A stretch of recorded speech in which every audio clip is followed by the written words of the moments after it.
Okay, we had OBS crash there for a moment, but we should be live now, and I will be sending you guys the screen of the windowed projector. Oh, I see it. Yeah. There. Yeah, so OBS just like had a poop and it crashed.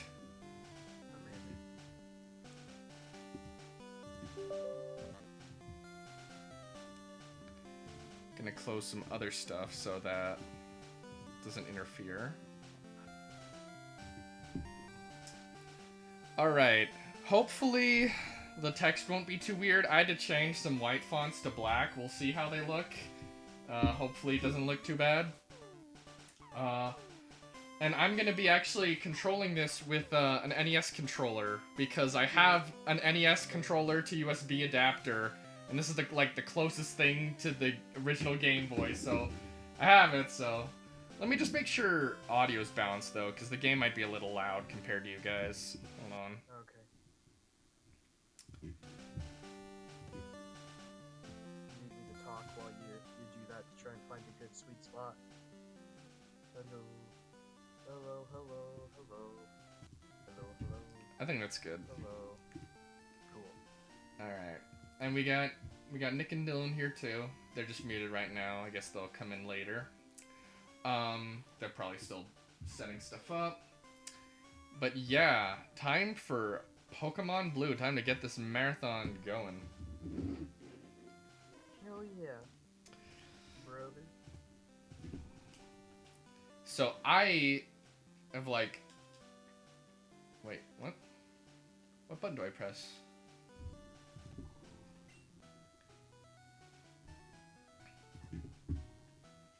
Oh, okay. I guess I can't have the windowed projector up. I have to have the actual emulator up. Okay.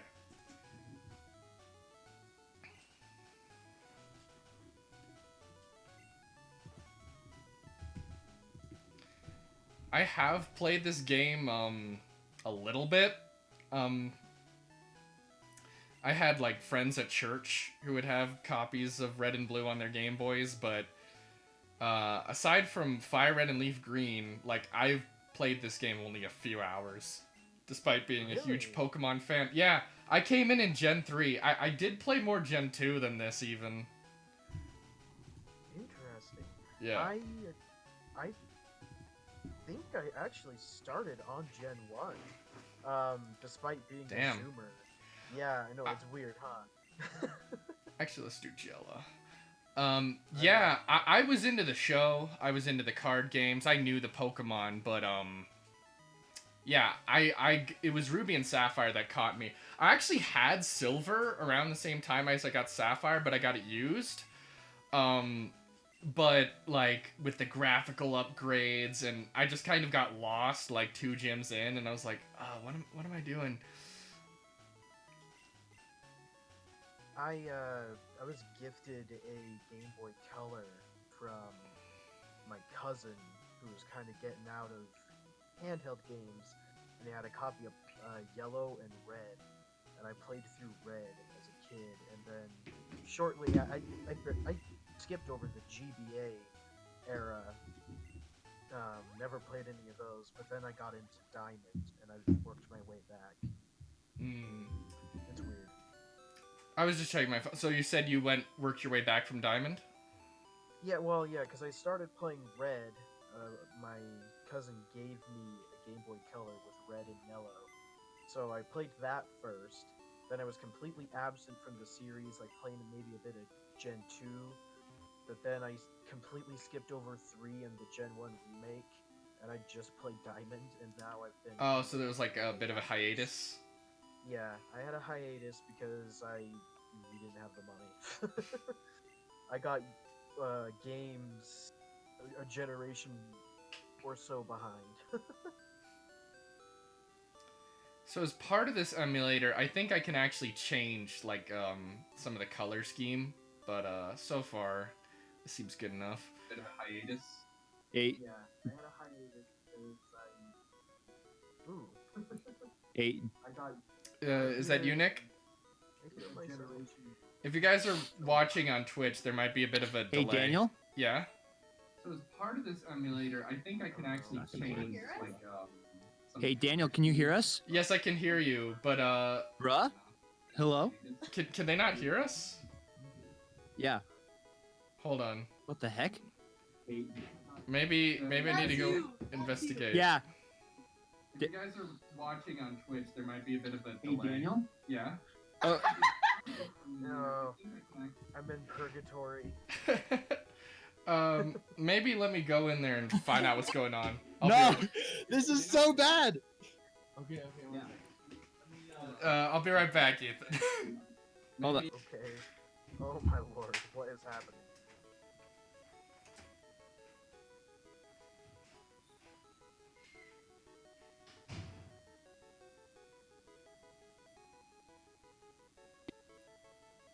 We wanted to say turn down your mic, but there was so much lag. We didn't realize that. We Okay, didn't so realize were there was listening. Hear me. lag. I'm trying to tell you, you guys are gonna make We it heard repeat. it, but it was way later. So we're like, why isn't he hearing us? And then we hear, hey, hey. This is actually why I do Discord screen share, so you don't get that delay. Yeah. Oh, So, it was so so maybe I should go watch on Discord. Yeah. So, like, that's what I would like. So the problem was feeble. That's what we figured out.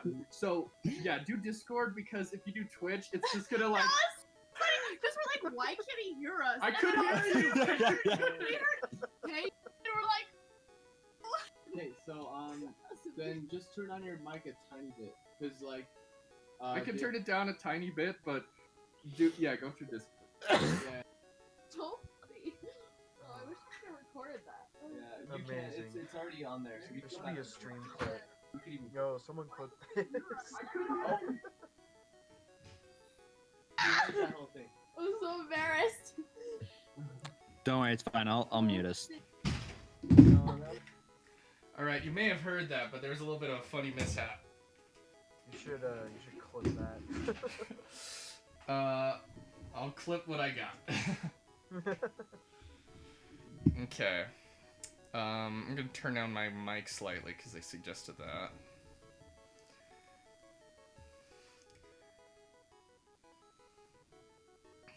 Hopefully that's still good.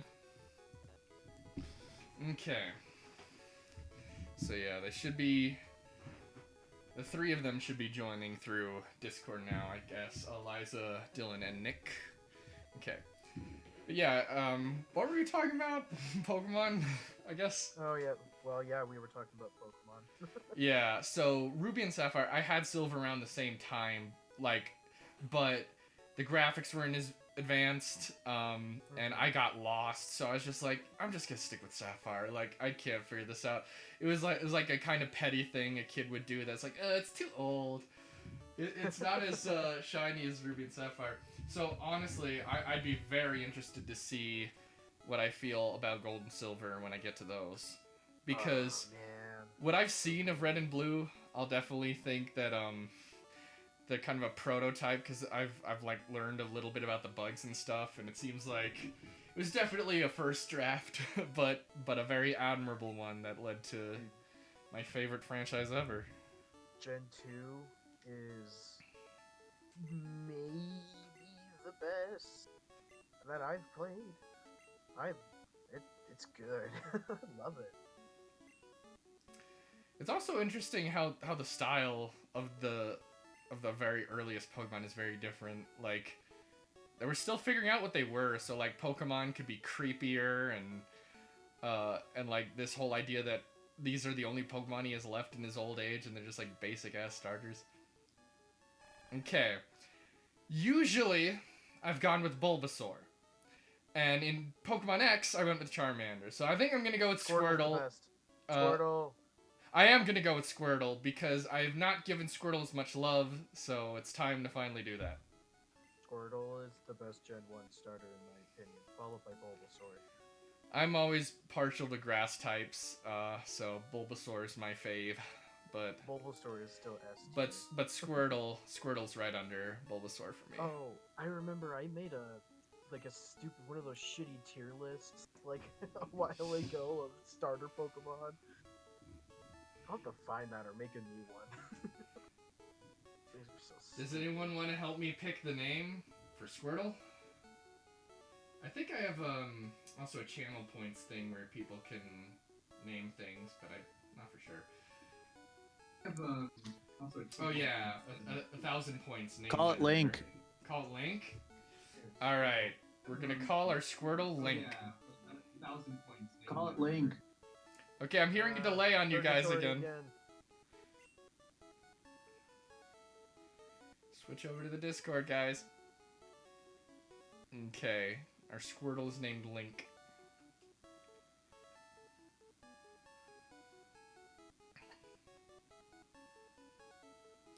Do you like how I named my rival Pokemon?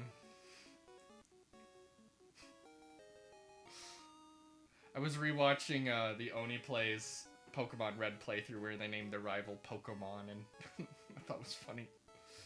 Alright, so I think I'm gonna leave. Yeah. Let's compare Pokemon, dude. Mine is bigger.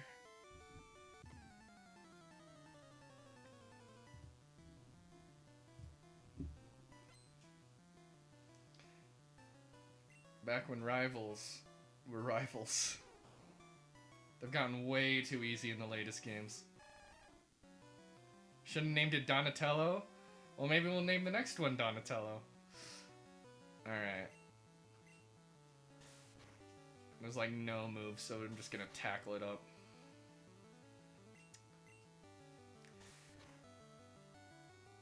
So for those who don't know, Pokemon Red and Blue are so old that they were on the original Game Boy where there wasn't really any color.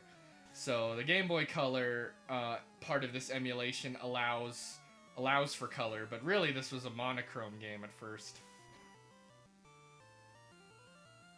Yeah, whatever next Pokemon we get, Dylan will get to name. Name one Eliza? We'll have to see which one we want to name Eliza. That's right, there's no gender in this game yet. Was it Gen 2 that added that? Yeah, I think so. I think it was Gen 2 that added Pokemon. Man, there's so much and stuff. breeding. There isn't even, I was watching a video on Pokemon Red and Blue. There's no split between special attack and special defense in this game. It's all special. And apparently speed affects critical hits. Like, there's a lot of weird coding things. But I think this game was made by, like, 10 people. Like, not even kidding.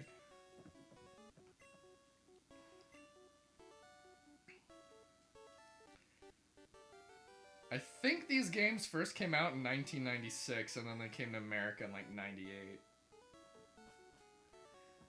Eliza's saying it's ahead of its time because there's no gender in the game for the Pokemon.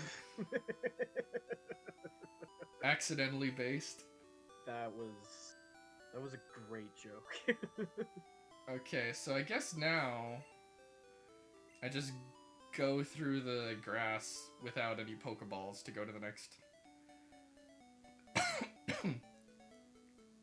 Yeah, it's kind of like Animal Crossing did that in New Horizons, didn't they? Yeah. You can kind of wear Yeah. whatever. Eliza, I think you'll find some of the sprites in this game very interesting. Like, the art style is very, very odd compared to newer games. It was still finding its style, so there's some very interesting stylistic choices, and some sprites that are not so on model.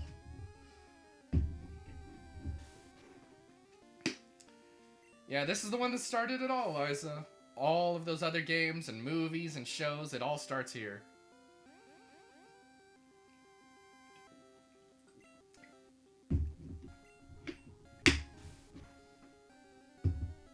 And this game was such a revelation when it came out. Like, this was the most played game at school because it wasn't like, oh, bring them around like Super Mario Land and beat some levels. It was like massively multiplayer single player. Like, because you could all go on your own quests together, and then when you came across someone else with a Game Boy with a link cable, you could be like, hey, let's battle, let's trade. So, kind of like the original Pokemon Go. I mean, obviously it's the same franchise, but Pokemon Go really is like the modernization of that phenomenon. Speaking of which, how's your Pokemon Go I remember you were into that. I've been playing it a fair amount as well recently. Oh, you asking me? Yeah. I haven't been playing it too much recently. Yeah. I don't play it I've like only a really- lot really. I just like when I'm going somewhere, I'm like, well, let's see what there is. I'm either at home or at work, almost all the time. Yeah. So, it's kind of hard to play it when there's not. Well, there's a Pokestop kind of close to my work. Yeah, I'm actually But- I'm not too close to many Pokestops or gyms. I just like check every day. All right, what Pokemon can I catch? Oh, they've got Surskit now. Let me get that. Yeah. I've kind of caught like a good chunk of the Pokemon anyway, outside of like some legendaries for raids, and I guess the dopamine of getting more Pokemon has been slowing down. Hmm. So I've kind of slowed down with it a little, but I'm probably gonna pick back up on it when more significant updates happen, and I'll probably Yeah. be playing it a lot more, especially on my date. I hope they finally Shopping. add a Alola Pokemon. They're so slow to drip feed out new Pokemon. Yeah, Alola would be really cool. We have Alola forms of Pokemon, Yeah. but we don't have actual original Alola Pokemon. We got Gen 6 Yeah, we got some a little Kalos. while ago. Yeah. It's been consistent, but it's been Yeah. a little drip feedy. Yeah. Man, with this game, I'm gonna try to find a balance between comparing it to the later games I've played and also considering this was once upon a time an entirely new thing. Like I'm trying to approach it from both angles, imagining like how does this compare to what comes later, and also like how just out of the box it must have been when it first came out. Oh yeah, it's definitely dated compared to other Pokemon. Compared to the later ones, but also it was like a novel concept, like Oh yeah, not just an RPG, it's but a just- like a collectathon RPG where it's like Pet Yeah. Simulator, and it's a very interesting combination when you think about it. yeah. No, it's really cool when you think of the original ideas at the time. It kind of feeds into a philosophy I have that in a lot of places, just because you're the first doesn't mean you're the best, but you did set something cool in motion. Yeah, and you've got to always build off of somewhere. Exactly. I It do not provided think a I'll come out perfect of this. stepping point. Yeah, I don't think I'll come out of this thinking, oh, Gen 1 was the peak. Like, because, like, obviously on, like, best games ever list, Pokemon Red and Blue show up because it's, like, all about the Yeah. fact that it was the first. But, like, Whoa, nostalgia. yeah. But, yeah, it was still a very solid first attempt and very influential. And obviously it was a huge deal at the time. Like, Mm-hmm. such a massive, what probably would have seemed like a fad at the time, and then it just became the most profitable franchise of all time. Yeah, was Pokemon kind of like the big icebreaker of anime in the United Oh, States? probably. Like, yeah, think culturally too. This Yeah. helped break Japan to like the kids. Exactly. And then all the parents were freaking out. And then you Talking got about these how bastards. Jigglypuff is satanic and stuff. Them Pokemon cards. They're playing with demons. And also the fact that there's evolution in there also pissed off a few older pastors. Oh, man. I saw like an old like 90s sermon against I think I Pokemon. saw That was that like too. the major talking point, and I couldn't stop laughing. I was wheeze laughing the whole time. Oh, I am so grateful that my parents let me play Pokemon, because without it, I would have been in trouble, because I legitimately made a bunch of my friends over Pokemon. my parents never really got it, but they let me play it. They're like, yeah, that's cool. It got me kind of out of the house because there were other kids who had Pokemon on like Game Boy and the DS. when I was younger, and I'd hang out with those kids all the time with their DSs and trade Pokemon. My parents kind of realized that that's kind of like a big social thing in my Yeah. neighborhood, so they buckled down and gave me the DS one for Christmas. Diamond. Those were the days. You know what? Oh my god, that reminds me. I got a 2DS actually just recently, Ooh. and I've got my own copy of Diamond. Ooh. Oh, I gotta love it. I was just recently bringing some of my old Pokemon from Diamond up to the Pokemon banks so I could put them in more recent games.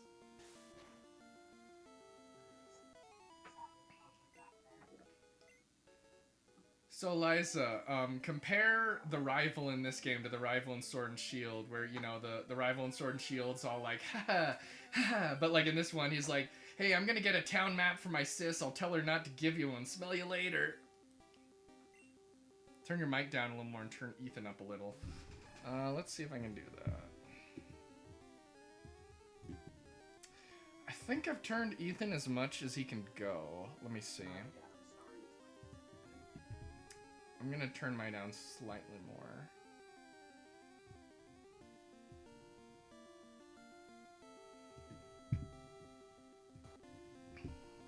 I'm so excited. It's been long. Can you see when the last time you saved the Pokemon? I can't hear you, Ethan. You might need to speak up. Can you see the last time you saved in a Pokemon game? Does it keep track of that?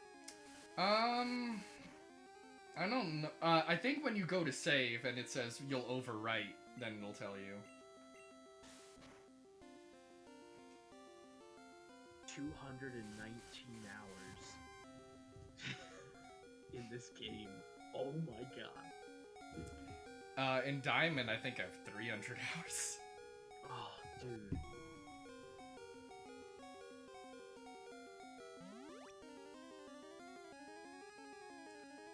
Yeah, so I changed the audio mixing a little, but yeah, Ethan, you might want to speak up compared to how your volume level has been, because I think sometimes they can't hear you as well. I understand.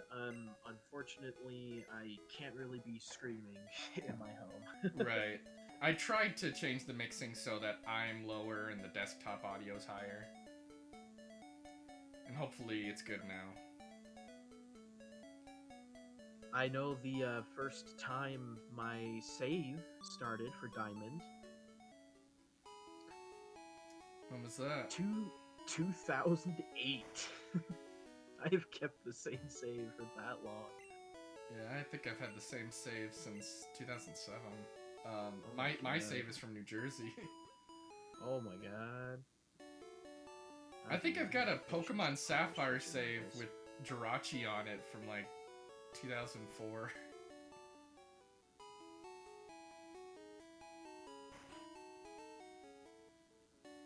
Dang, I don't think you can see your save date. Let's see, how many... Start out with 10.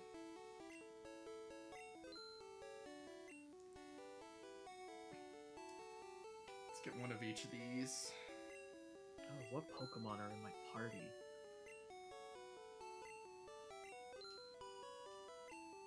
So I'm hoping on my team I'll be able to use some Pokemon that I've never really had on my teams before. And I have definitely used a lot of Kanto Pokemon on my teams over the years, but there's also a fair amount I haven't used. So we'll have to see what I'm vibing with. Dude, what is this party I have? A level 100 Palkia, a shiny level 100 Empoleon, a level 100 Articuno, a level 61 shiny Spiritomb, a level 77 Ditto, and an egg. That's a team of, I want to use the special Pokemon. Yeah, that was, well, I have a ton of shinies in this game, though. I've only ever caught one shiny in the wild that wasn't like an event or anything. In Diamond, I was just going around and I came across a shiny Floatzel and I was like, And I still have it. It's in Pokemon Moon right now. Sick. So Dylan was telling me that you don't need to hold down A in these games. Which, if that's true, I've been holding buttons, like pressing my thumb, like the hell out of them, like for nothing for my whole life. Yeah, that's how it be. Is on that this bitch of a really nerd. it? I swore, like, you had to Yeah. press... Oh my god. No, It's all chance?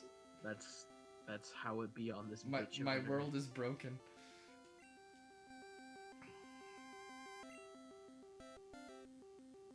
Should we nickname the Rattata? Eliza, do you want to be the rat? Or should we... Dylan, do you want to name this one?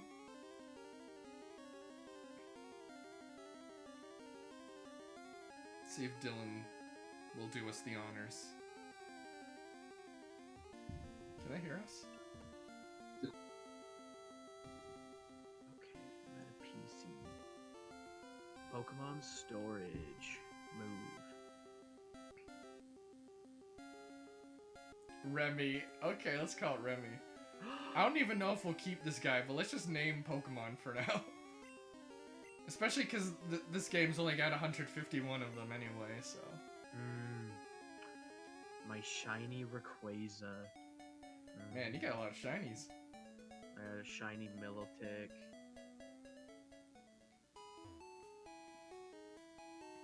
See, because friends did a lot of trading. I actually, in the Gen 3 and 4 days, I didn't have many other people to play Pokemon with. I mostly had my friend Summer in the Diamond days, but it wasn't until Black and White came out that I had a bunch of friends that I could play and trade with a lot.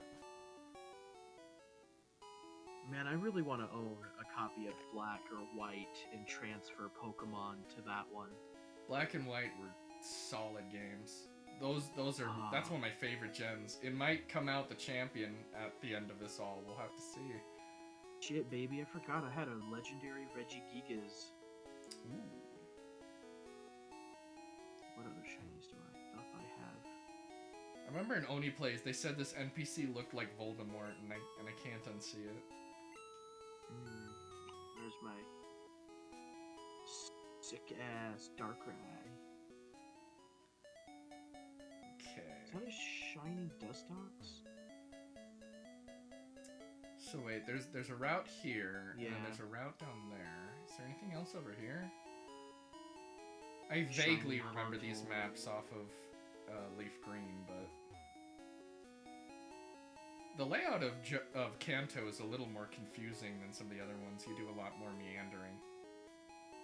What the shit? I have a shiny Deoxys. Damn, I love Deoxys. Is that attack form? I'm trying to remember which form is what.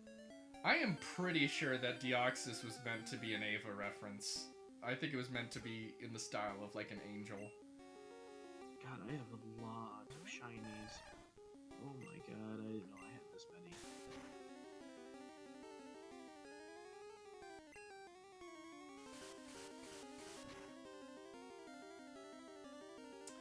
You guys might not be able to see it on Twitch, but I've got like a border around in my emulator that's really cute.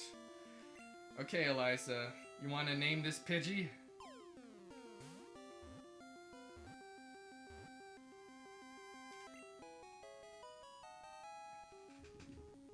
Dude, you should do a Nuzlocke for one of these. Well, oh, have I not told you?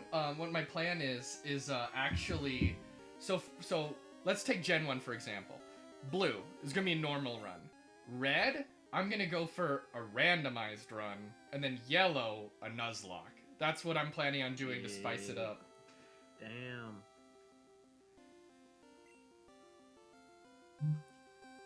Okay, let's see what we're gonna name the Pidgey. And for anyone in the chat, if you've got enough channel points, you can redeem them for naming, and then you get to name Pokemon of your own. Oh, bro, I should redeem. This is what I've been saving all my channel points for. Exactly. But we'll let Eliza have this one. You can redeem it Oh yeah, for a future one. no problem. We'll give everyone at least a free name. Just a bird? Okay. Nick, you start thinking of a name. We'll have you name one. Oh, just letting you know, on Twitch, it says you're streaming The Simpsons Hit and Run. Ah, I thought That's your Restream would fix category. it when we fix that. Kings helping kings. Yes. Oh, I changed the title. I just forget. Damn it. In my rush to get this going, there's always something I forget.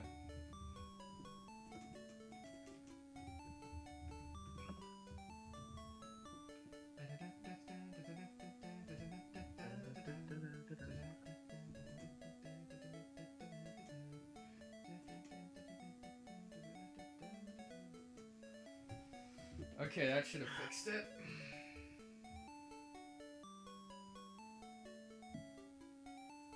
Okay. I like Pokemans. nice Empoleon emote. You're welcome. Yeah, so Ethan and Wow. Nick, we'll give you guys a free Pokemon name. How's that Okay. sound? So choose wisely. Do we use highlight my message? Is that a You The can one use that we if you used want, to but I'll name- give you a free one anyway on the house. okay? Alright, this is the forest. I know there's a lot of bugs in here. Oh, and of course there's no EXP share in this game. Yeah. That's, yeah, we'll have to figure out how we're gonna train these guys up. Link, Remy, and Just a Bird. Beautiful. We should keep them around... Maybe let's train these guys up in the lower levels. We'll probably get rid of them later on, but we should probably start building up a team. Start getting a team together. Time to play like a real Pokemon master. Catch The- 'em all, the- gotta catch The 'em theme all. song starts. Oh yeah.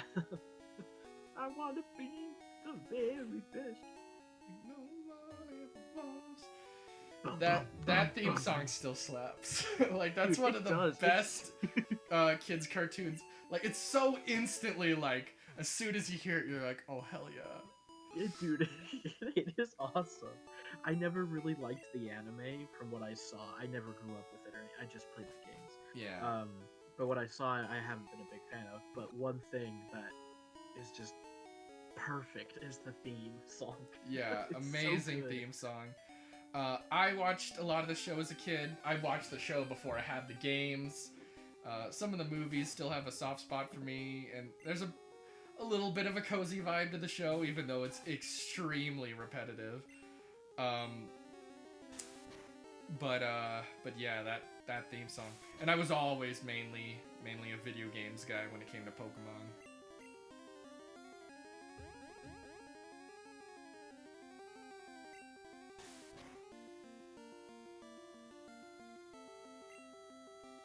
So yeah, my first Nuzlocke will be yellow if everything goes to plan. Shit, yeah. I've heard Pikachu is not really good for Nuzlocke though, so we might trade him for a Jolteon at some point.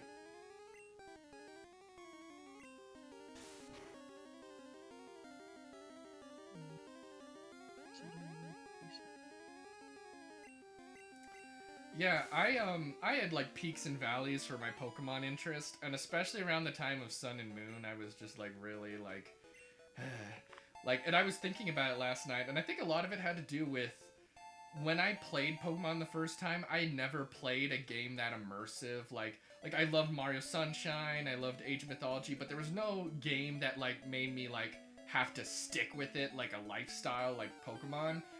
But by the time of the 2010s, I was discovering like Halo and Call of Duty and Minecraft. So I had other stuff that could also give me a similar kind of vibe. But within the last like few months, I've just really gotten into Pokemon again. So I'm like, okay, this is the perfect time to capitalize on that. Okay, let's take out Just a Bird.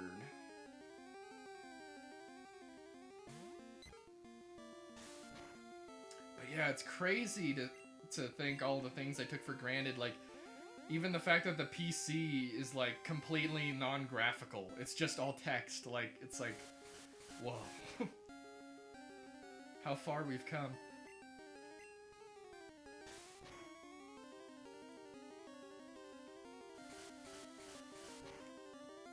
I think we'll try to get these guys to level 5, and then we'll check out some of the later routes. It's kind of the early grind.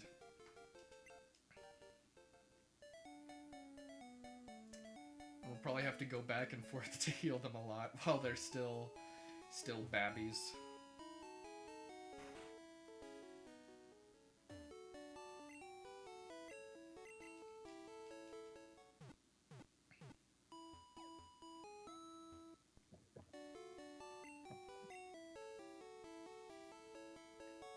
No, I didn't mean to do it again. Of course.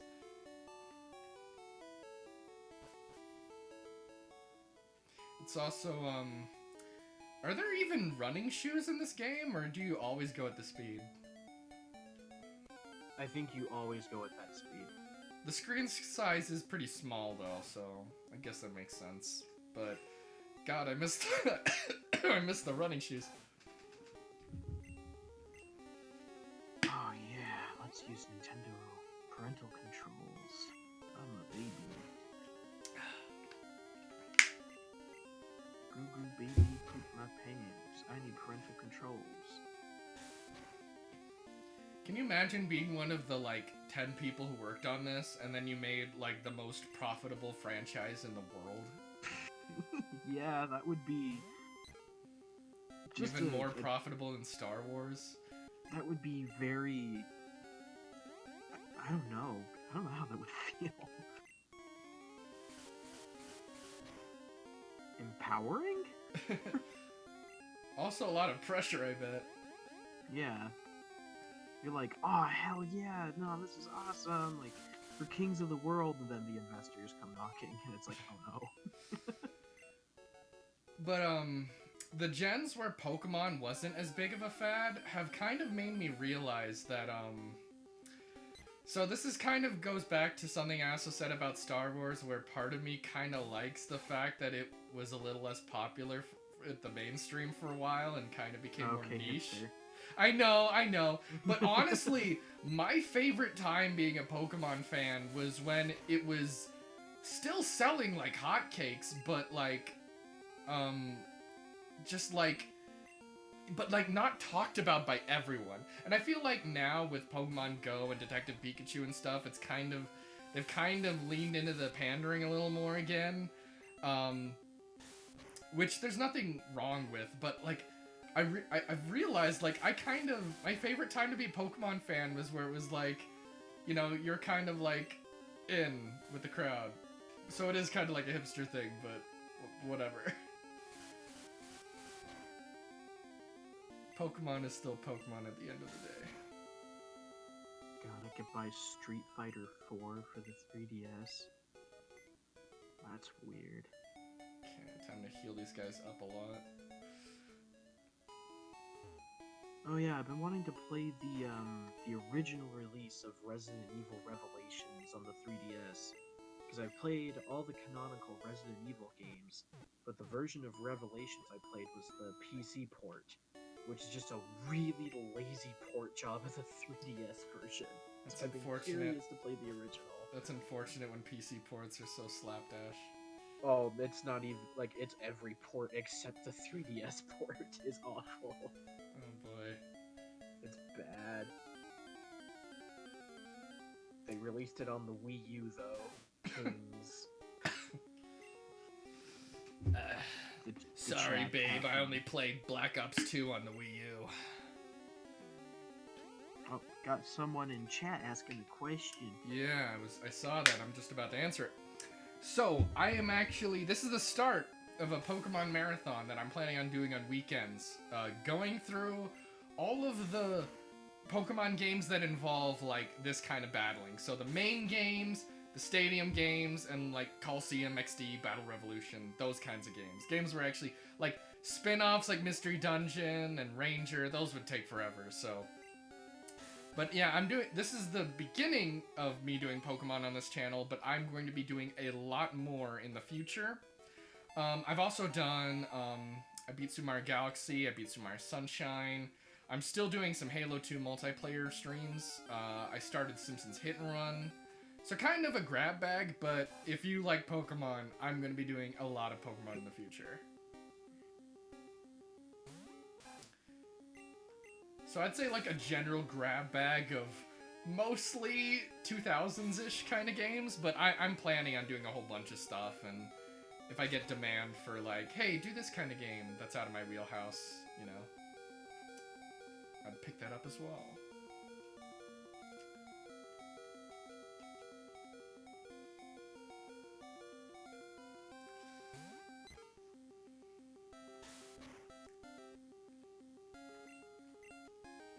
Yeah, with Justaburn and Remy, it's kind of like we're teaching them to fly out of the nest right now. So the marathon is going to be just generation to generation, or finishing every single game? The goal right now is every single game, so like red and blue and yellow, but changing it up so it's not the same every time. I'm gonna do some, so like for instance, I'm doing blue normal now, red will probably be a randomizer run, yellow will probably be a Nuzlocke, so not every time it'll be the same, it'll be kind of like New Game Plus. But yeah, that's the current plan, is to do every single game. Like, and the remakes, just any main Pokemon game that involves this kind of battling. Ooh, I got a really shitty SD card inside this. I'm really looking forward to when we do Coliseum and XD, because I was listening to the sound design in our theater room, the one that you visited when we went on our trip to LA, and oh my god, Pokemon Coliseum has incredible sound design. Dude. The best sound effects, the best animations. I've actually been very surprised how much I've enjoyed Sword and Shield, but Coliseum and XD I think are gonna edge it out in some categories. Yeah, I hope it's legit. Yeah, I've been really into Pokemon lately. Does it still say Simpsons Hit and Run? I think I changed it, right? No, it says Pokemon Red Blue. Okay. On my screen, at least. Maybe you need to refresh, Eliza, because I think I updated it.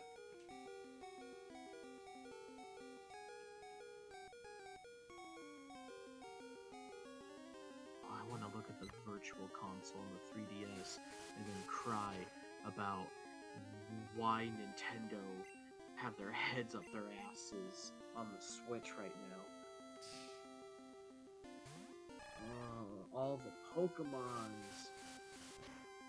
Are you looking forward to color ones. the Diamond and Pearl remakes coming out this year? Oh my god! That might be a day one purchase for me. Yeah, I'm hyped, but I'm even more hyped for Arceus Legends. That looks really interesting. It does. I'm curious. It's kind of like Pokemon Breath of the Wild. Donkey Kong Country. Man, it's so weird to see Sonic the Hedgehog on the Virtual Console. The Game Gear port. Beautiful. I understand people not being into even original Sonic, but like the people who are like, oh, Sonic was never good and like really push that all the time, I'm like, have you listened to Chemical Plant Zone? Like yeah, I get it if it's not your cup of tea, but don't claim like, oh, there's no value there, because those games are like, I really like the original 2 Sonic the Hedgehogs. I still need to play 3 and Knuckles. I haven't gotten to those. So I've somewhat recently played through both Sonic 1 and 2, and to be completely honest, I wasn't a big fan of Sonic 1. It's a little too slow. I can understand that, but I dug it. It just doesn't feel very good, but oh my god, when you get to Sonic 2. Oh, Yeah, Sonic 2 is a step up. it's so good. And now, like, I say to myself, like, I understand why Sonic fans are as jaded as they are, because the series peaked so early. Yeah. I've been craving for more ever since. Those poor bastards. the Genesis sound technology wasn't great for some kinds of styles, but when it came to like synth funk kind of stuff, that's what it was built for. Oh, dude, Super Castlevania 4? Well, no, I should get the Castlevania collection Switch instead. Yeah, Fake Physics. I'm looking forward to the randomizer runs too. It'll be also fun because we won't even know how much we'll be able to get into a game. Like, we might end up soft locked or whatever, so it'll be interesting. That way we can kind of see any version differences. Like, for instance, Ruby and Sapphire have the 2 different teams, but still be able to add kind of like a challenge mode. And yes, Eliza, I'm sorry that we have not yet had a Pokemon to name. It's just, these Pokemon were really low level, so we gotta get them up to speed so that they won't die on us. Because unlike Sword and Shield, so Eliza, in Sword and Shield, whenever you get experience, your whole team gets experience. That's not how it worked back then. Only Pokemon that have fought in a battle get experience, so I gotta... It takes a little more time. But once we get them off the ground, it shouldn't be as bad. Ooh, the other Final Fight games are here. Is that the franchise that Terry's from, or is that Fatal Fury? That's Fatal Fury. Yeah, Eliza, That's you'd be surprised how much is different in this game. Like, I think you'll really appreciate, especially because you didn't even play like Ruby and Sapphire and stuff as much. Like, just how much has changed. It's changed a lot.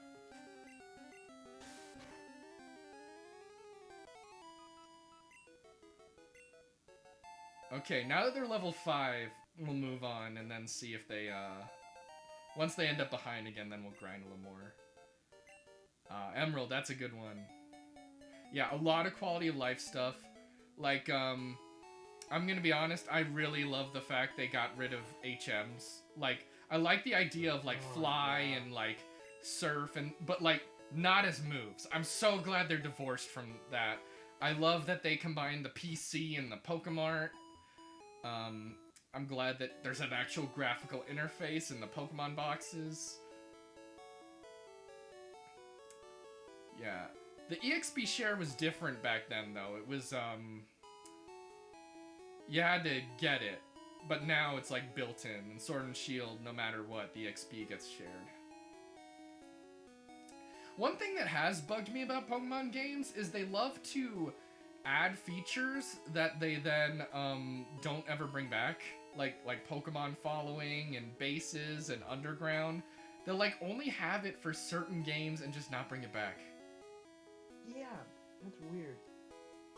I wish they would keep more of the stuff that was good around. Like, why not have secret bases all the time? People love that. But yeah, Eliza was saying that she also played Pokemon X. That's probably the one she's done the most before Sword and Shield. But yeah, I wasn't big on that one as much either, Eliza. I liked it still, but X and Y might be my least favorite generation.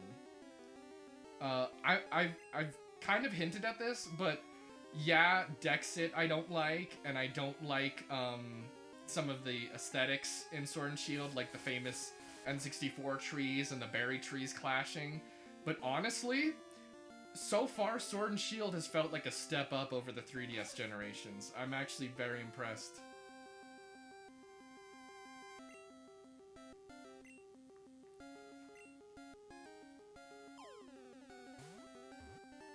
Ooh, Fake Physics. Gen 4 and Gen 5 are...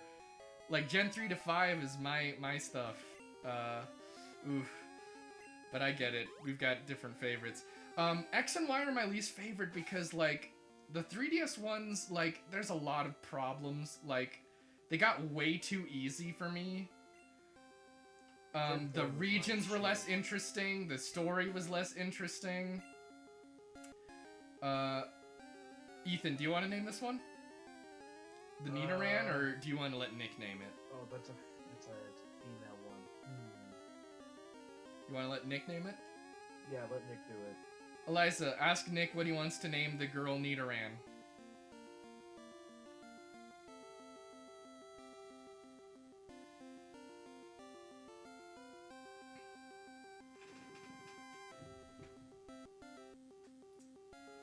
see what this Pokemon is gonna get named.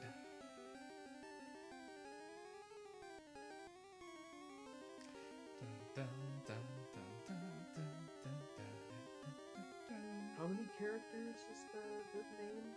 1, 2, 3, 4, 5, 6, 7. I think it's 10. 10? Okay. I think eventually at a later point they got rid of the 10 character limit, but I know the earlier games definitely had that.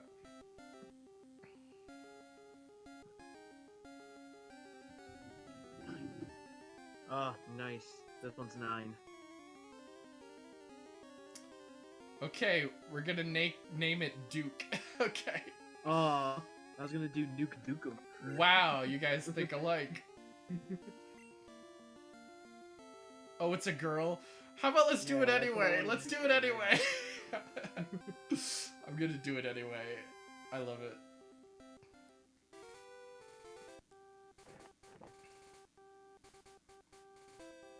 I think you fight your rival here, so I'm gonna save just in case.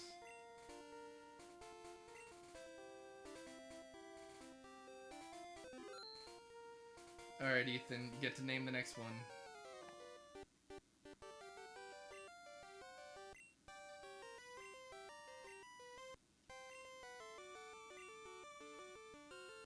So Liza, I think it's pretty obvious, but this rival is who Gary in the show is based off of. Though the main character that I'm playing as is usually called Red, and he is different from Ash. Like Red and Ash are very different characters.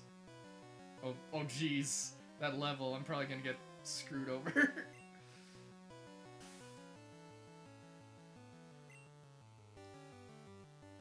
Oh no.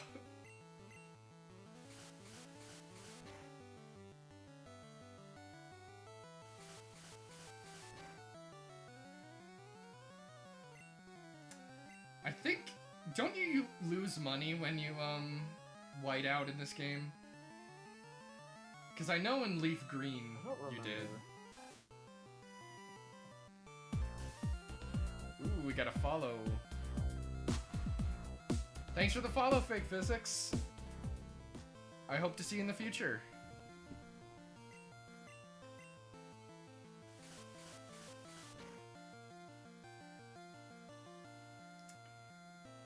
Okay. If we fail this, we'll probably go the upper route and go to the forest before we come back here.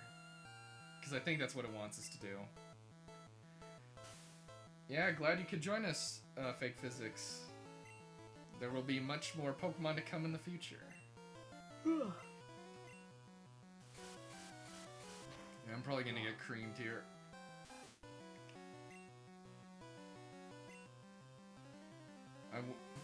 I ended up in the wrong route.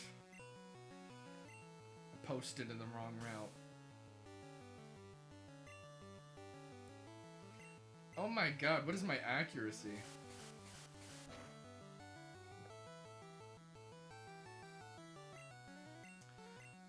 Man, I should get more custom Pokemon alerts for these Pokemon streams. I'll have to make some more. You want to name the next guy Doom Guy? Yeah. Okay. Let's see what we get. Get some boomer representation in here. Oh, come on. He's so close. Technically, this game is running at 60 FPS in the emulator, but I don't think the Game Boy was capable of outputting that fast, so... You know? Maybe. That's actually something to look into. I don't know. The transitions do seem pretty smooth sometimes, especially in the title screen, so... Well, I'm gonna look that up right now.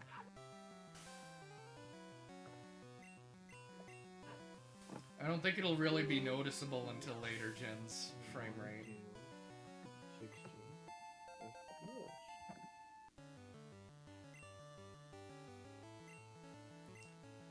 Ah! It did run at 60 FPS. Nice. I realized I should save Pidgey for this point because he can use Gust, so even though he's weaker, he might have an advantage there. Oh, Leech Seed. I think Leech Seed is pretty broken in this game, from what I've heard.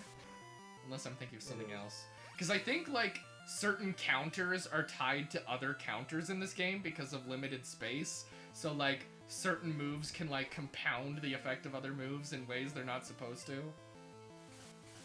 I think Toxic might be broken in this game.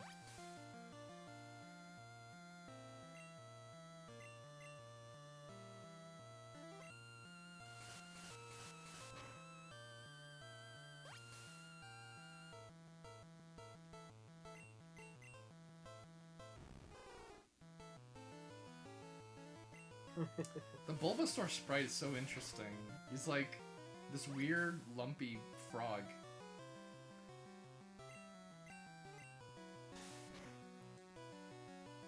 Oh no! Oh, I criticaled, and I don't have revives. I'm probably done for.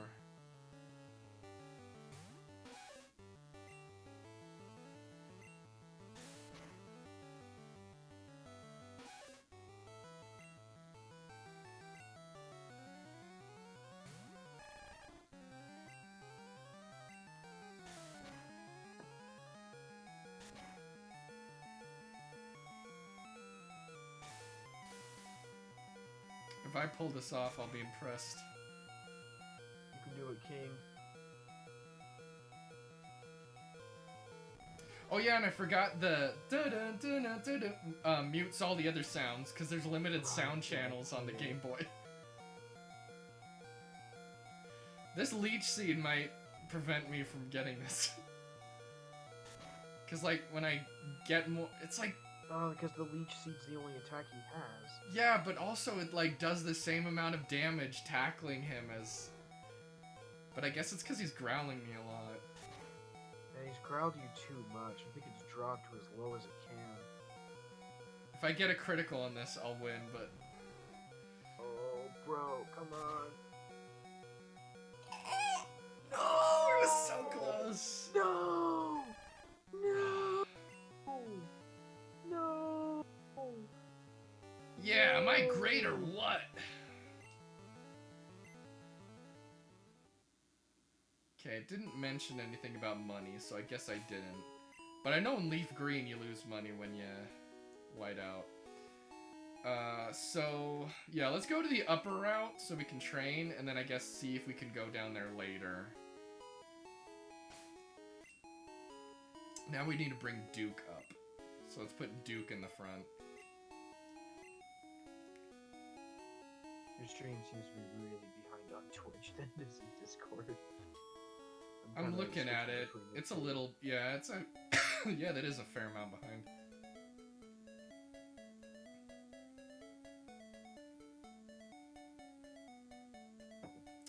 So Eliza, you know how in Sword and Shield you can take a taxi between towns and you can bike around on the water?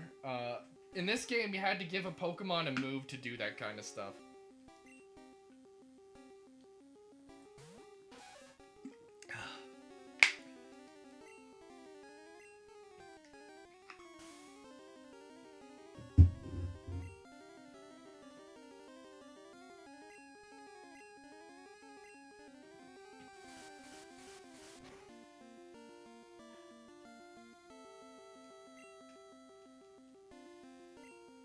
Man, Duke, you can't hit for shit. Let's get out Remy.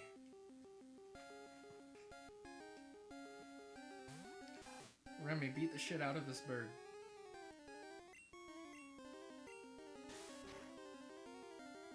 Cook it up into a nice French meal.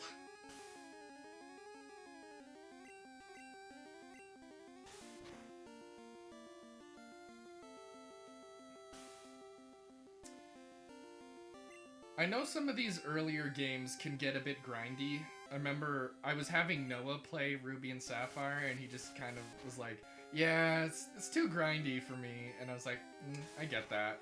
But, especially in the 3DS games, the opposite problem happened, where the EXP share made me way over-leveled, and I had to turn it off because I was like, this game is just too easy to get through. So I feel like you need a good balance where you can't just like go through immediately. You have to do some training. It's kind of like the Dragon Ball Z montage kind of thing.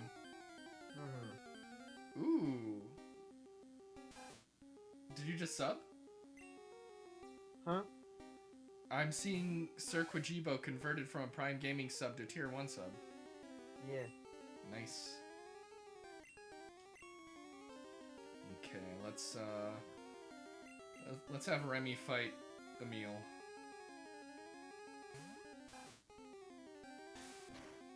Okay. We've hit an hour, but I'm just grinding, so I'll just run an ad break.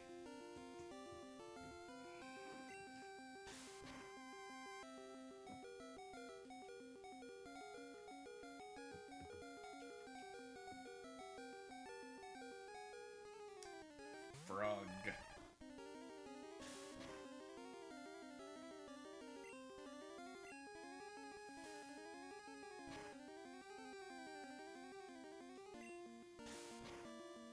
Damn, bro, I totally forgot I was playing Hades for a while.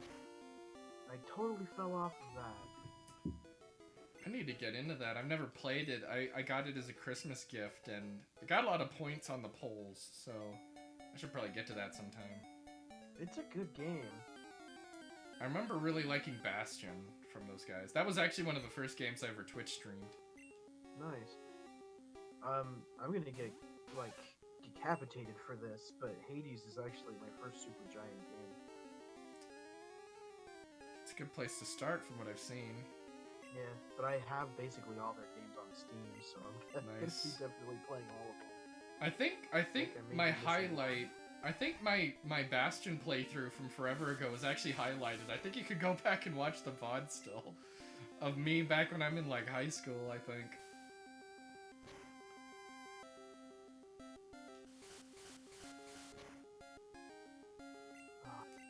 Just looking at games I played over the last while. Ion Fury, Baby. Oh, that's So- another Supergiant game, isn't it? That's the one I No, paid the least attention to. No, Ion Oh. Fury's a boomer shooter from Oh, okay. I'm thinking of something else. 3D Realms? Oh, new Pokemon. New Pokemon just dropped. New Pokemon drop. If I catch this, should we name it Doom Guy? He's got a green helmet just like him, so, you know.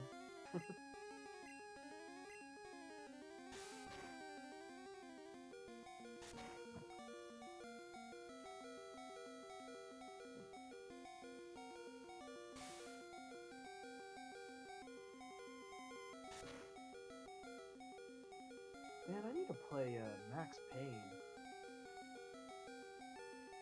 I think it's weak enough. It's like level 4. I think I can catch it now.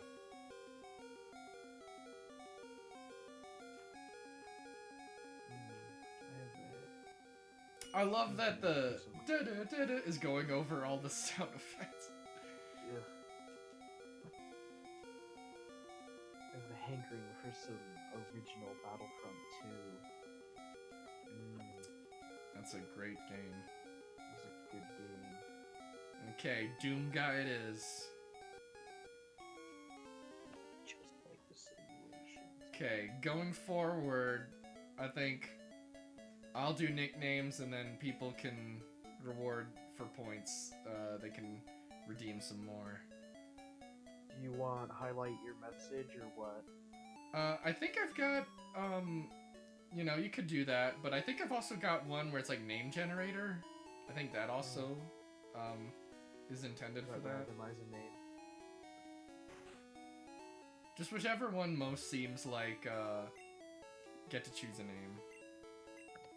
So next time we got a Pokemon to catch, that can be redeemed.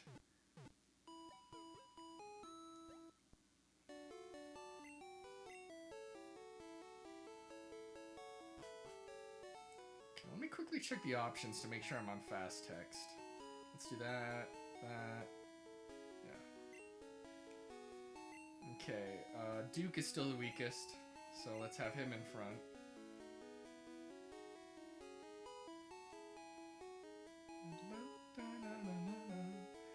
Ruby and Sapphire has the king of soundtracks, but the songs in this game are damn catchy.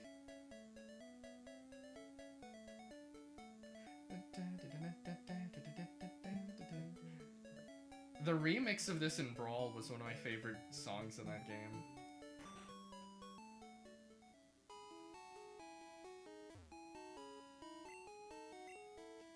Okay, time for the forest. There should be more bugs in here. There's probably gonna be like a Weedle in here. Maybe a Paris. I think Pikachu can be found in here.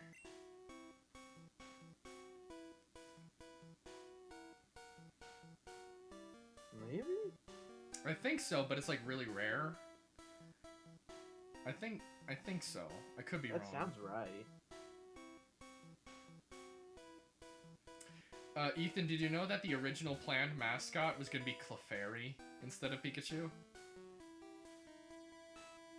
Ew.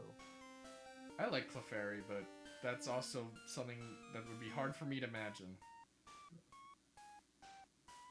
Yeah, they made the right choice with Pikachu. I think what happened is Pikachu just got really popular. I would really be curious why that happened. Like, if it wasn't forced from Game Freak, if it was like just an organic thing that happened. Is this the first trainer battle I've had besides my rival? I think it is. Oh, they don't even have names in this game. It's just Bugcatcher. Okay, he's already level 6.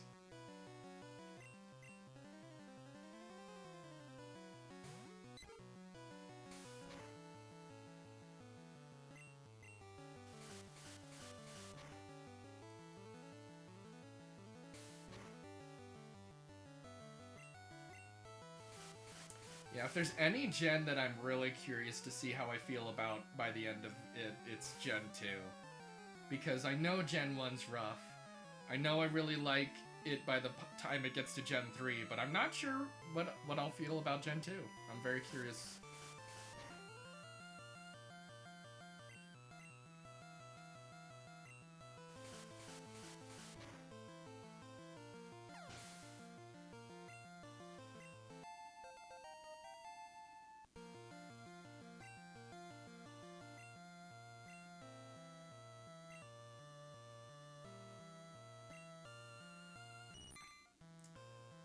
I'm gonna swap back to Duke just so that I can give him the experience. Swap back to Pidgey.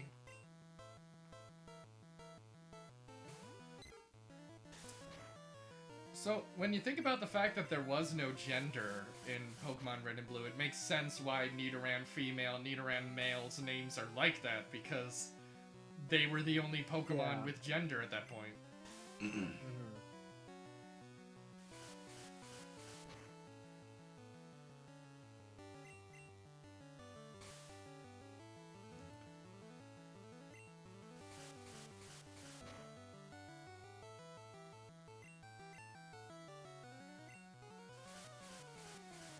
So you said Squirtle's your favorite starter, right? Of all time? Well, I meant more for Gen 1, but also, I guess... Well, yeah. Okay.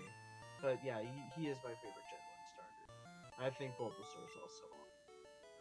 Both are excellent choices. Yeah. Charmander's okay, but he's overrated. Yeah, Charizard's been getting way too much attention lately. Way too many forms and stuff. Okay, let's put Doomguy in front. He's the normie Pokemon. Yes. Okay, let's put Doomguy in front. Let's go here. And itch to play some.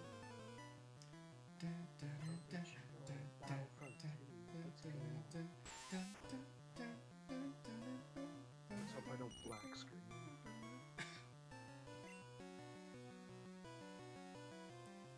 Okay, let's see. Just a bird can hold on a little more. I think I should try to get my guys up to level 7, considering where the trainers are at. Because I'm thinking it's wanting me to go a little slower.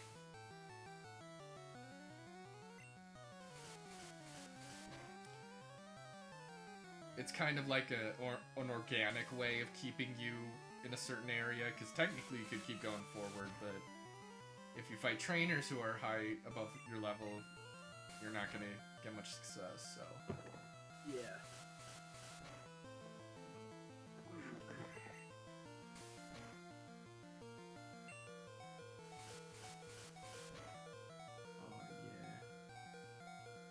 Is flying not super effective on bugs yet? I don't know. Well, yeah, because I think they're considered normal type moves at first, and then Man, the fact that the type chart might be different is really gonna throw me off. Also, it's very interesting how Kakuna's sprite in this game has arms, when he's never ever had those usually. That's part of the off-model nature of the sprites in this game.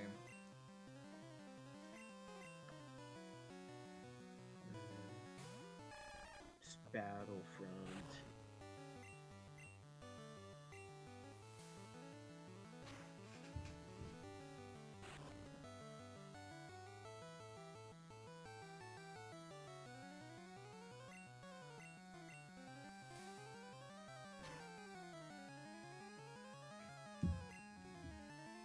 This is gonna sound really stupid, so please excuse me in advance. Okay.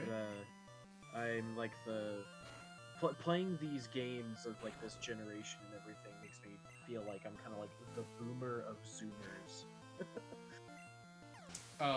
Which game in particular? Battlefront 2. Like play a lot of like real early PS2 stuff. The boomer of Zoomers. That makes a little sense. I'm the boomer of Zoomers. The Zoomer. I can't think of any other Zoomers that have ever played Blood or Duke Nukem 3D. I'm at an awkward period where I kind of associate more with millennials than Zoomers, but I'm also a very late millennial. I'm still a Zoomer at heart, though. I'm still as much of a dipshit as any other Zoomer, and I own up to that. Yeah. I am in the kind of gray area, but I've always associated more as a millennial, and that's where... What was the year you were born? 95. Okay, because 95 yeah, because 96, many people say is the tip to Zoomer. It's like right as soon as you hit 96.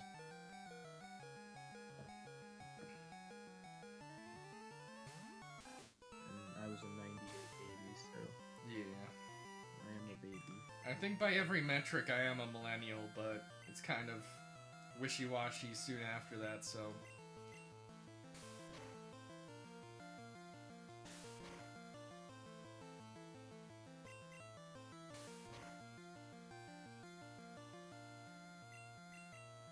Gosh, playing this game with a mouse and keyboard means I'm just like pulling off like the most perfect shots. It's really funny. I'm an unstoppable killing machine. One thing that's coming back to my memory is back then, in this game, I think when you have poison, when you walk around, it hurts your Pokemon, so I better use an antidote soon. I think they changed that later. I think it had it up through 4, maybe. At least through 4, I think. I think I remember them changing that being something more modern. But yeah, speaking of like changes, so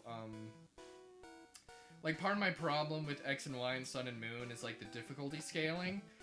What I found very interesting about Sword and Shield, and to be fair, I have changed out some of my team members a few times, so I end up having to like level them up. But it feels like, despite the fact that EXP share you can't turn off, that they've balanced the difficulty accordingly with stuff like the wild area and the gyms. So I appreciate that a lot. It's making me have to grind when usually in X and Y and Sun and Moon I never really had to.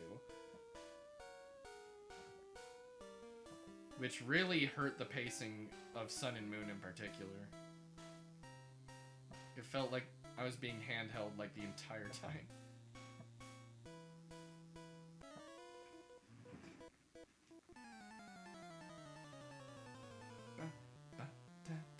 I how wrist rocket happy the super battle droids are in this game. They're nuts. Are you playing against AI? Yeah, I do a galactic conquest at least once or twice a year. Nice.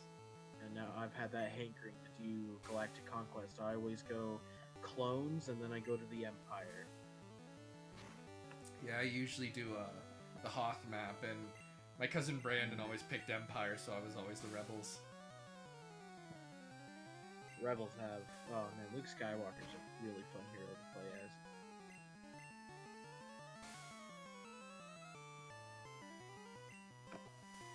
I always like playing sniper classes, so it's a little unfortunate that the draw distance on maps like Kashyyyk aren't bigger.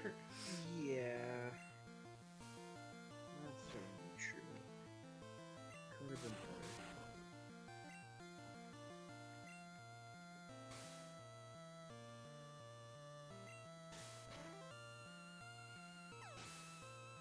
Oh, I didn't want to continue without saving, but whatever. It's fine. Okay, it's a good thing I got another antidote, because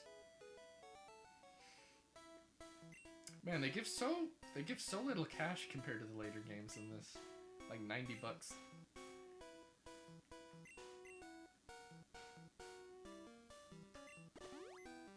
Alright. Okay, who am I gonna put in front now? Okay, put Duke in front.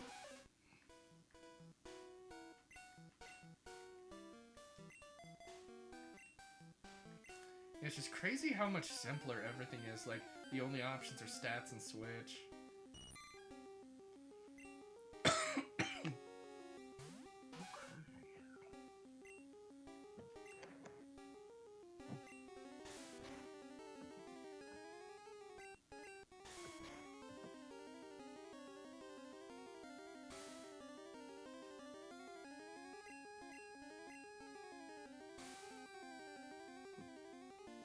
Gotta remember how to fly the ships in this game. Oh, I was never good at ships in Battlefront 2. I kind of like how they control with the mouse and keyboard. Weirdly enough, it really doesn't bother me. Interesting. With the controller, I always struggled. The controller feels pretty alright. I played it with a controller recently as my little brother and I started a versus Galactic Conquest between the two of us. Nice. And I kind of hated how it controlled for a little bit. I got used to it eventually. Okay. It's just got its quirks. Shit, I'm getting shot. Mouse sensitivity could certainly be a little higher. Okay, let me see if there's anything else in the forest I forgot to get.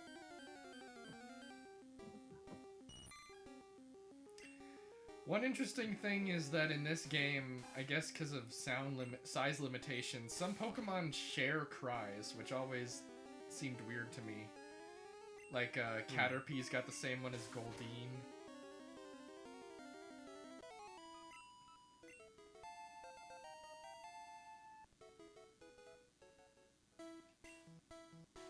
Okay, keep Remy out.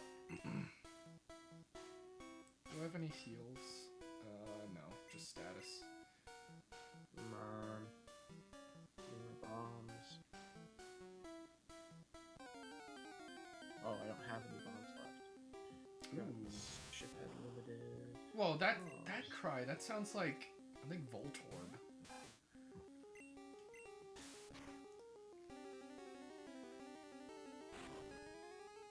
It'll be a little redundant having a Caterpie and a Metapod for now, but gotta catch them all.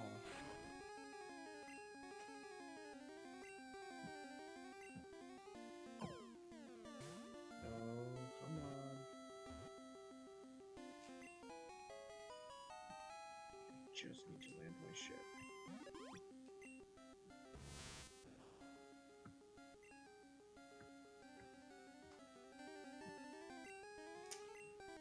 Alright, what am I gonna call Metapod? You want to redeem, or,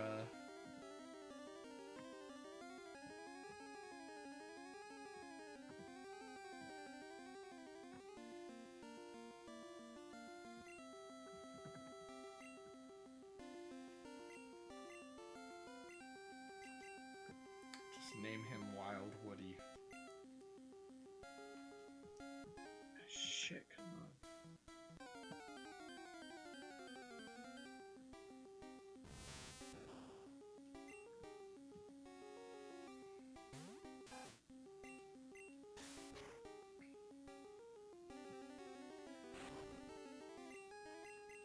Oh shit, what's my grenade button? Oh, okay, it's right click.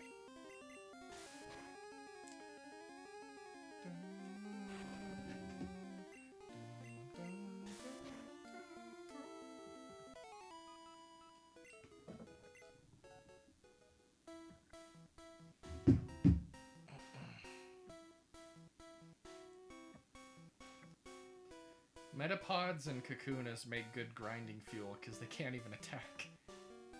Yeah, they do.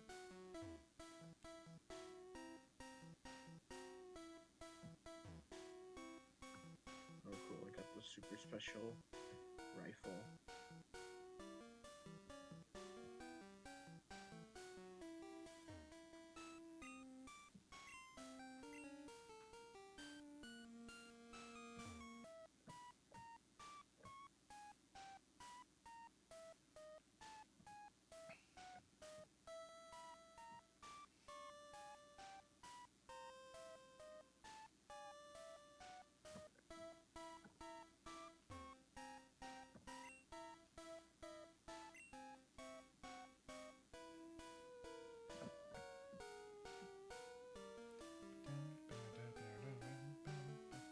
I see an item somewhere, so clearly there's one part of the forest I haven't been to, so let me figure out how to get there.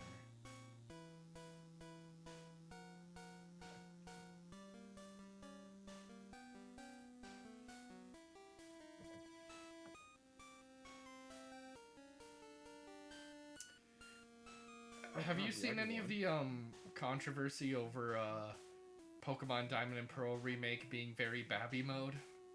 Like with the models? I've seen it and I could just give less of a shit, honestly. They look cute, I don't care. Yeah, at first I thought it was a little weird, but then I was like, wait, that's pretty much how they used to look. And it's grown on me, definitely. I like it, everyone else can grow up. That'd be nice. I don't care. Let the neckbeards get angry about it, but I can care less. The only thing that genuinely pissed me off was Dexit, because the excuses I didn't buy. Yeah, that one's stupid, a bit. I do get that they did, like, do more intricate... They did more animations than they usually do for, like, stuff like the camp and stuff, but they could have done it. And it makes it, like, the fact that they want me to put everything in Pokemon Home when there's, like, nothing for some of it to do, I'm like, why would I do that? Like, I'm not gonna put my Pokemon all in Home until they all have a place they can go. Hopefully, once they release a few more games, they'll fix that. Okay. I think if I come out this way, I'll be able to get to the next town and heal there. Oh my god.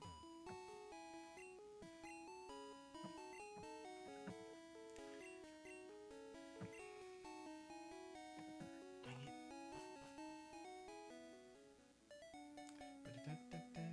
Oh, there's the Diglett Cave, I think.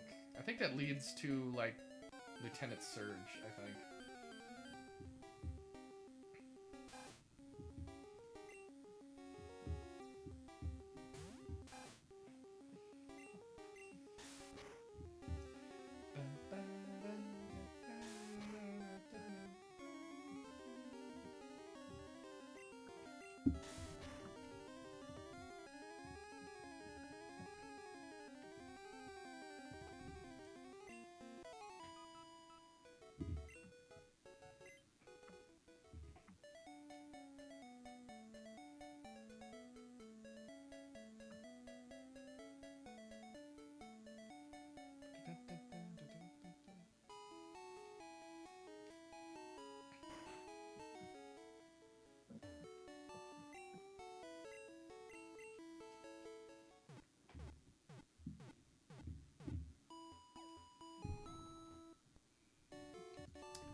honestly.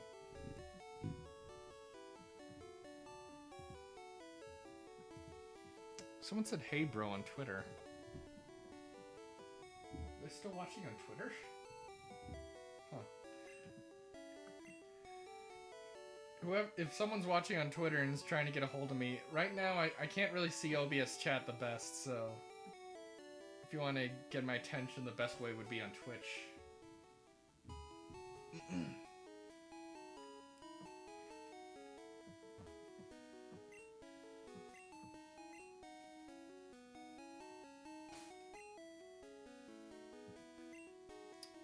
We've got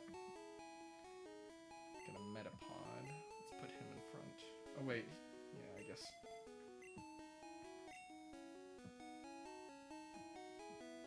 Wait, he's pretty useless because we've already got Doom Guy.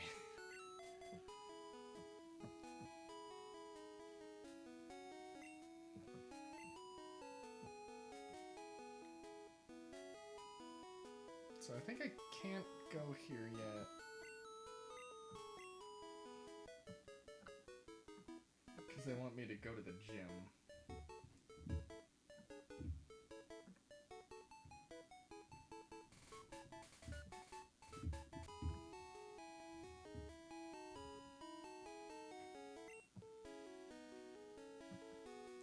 I don't think I'm good enough yet for Brock. I think I'm gonna have to do more training.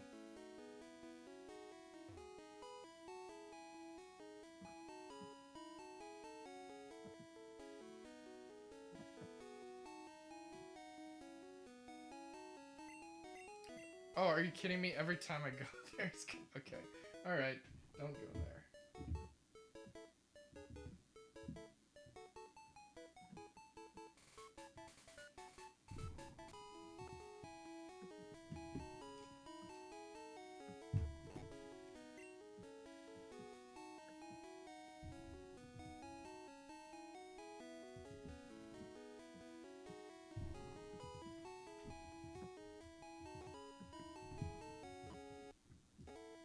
Oh, oops. Okay. No, I don't want to move. I want to move the restream chat. God, getting the elite rifle in the basic rifleman class, you basically become a sniper. Nice. I love this game. Oh my god. Okay.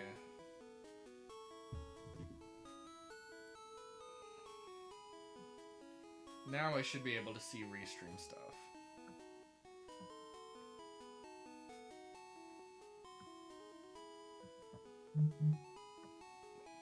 Damn it. Okay, let's see what I can buy.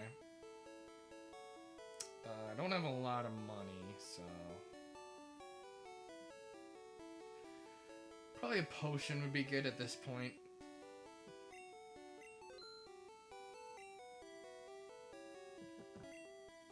Maybe one Pokeball. Damn, what the hell?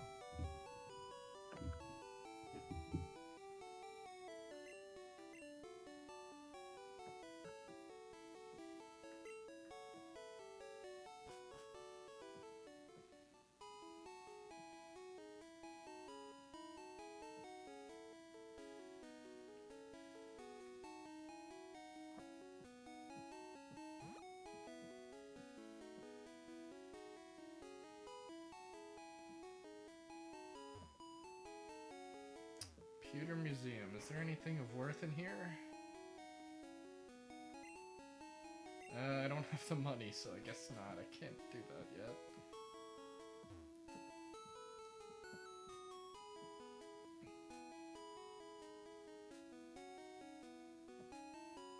Damn.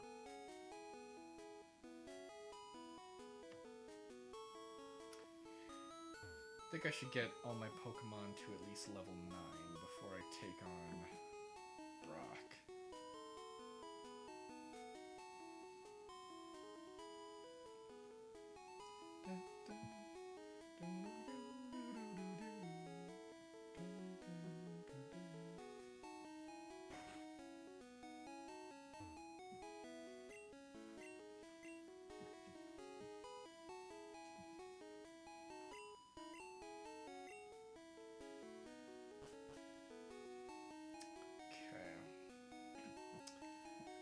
let's make our way back to Arrival. And grind on the way so we can see if we can take him finally.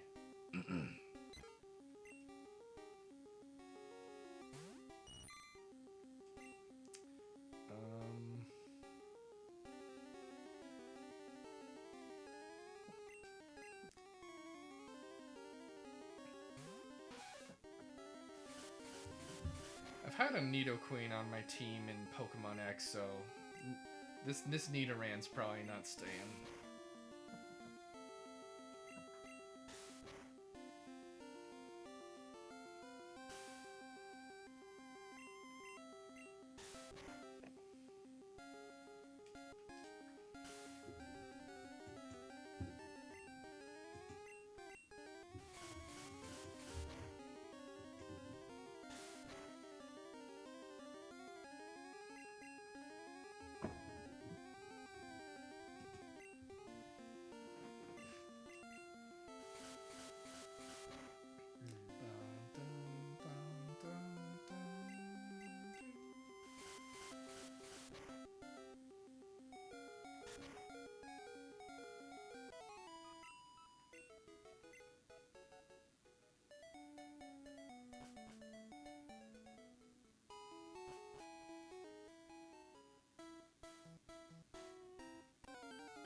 Alright, time to make my way back to kick Gary's ass.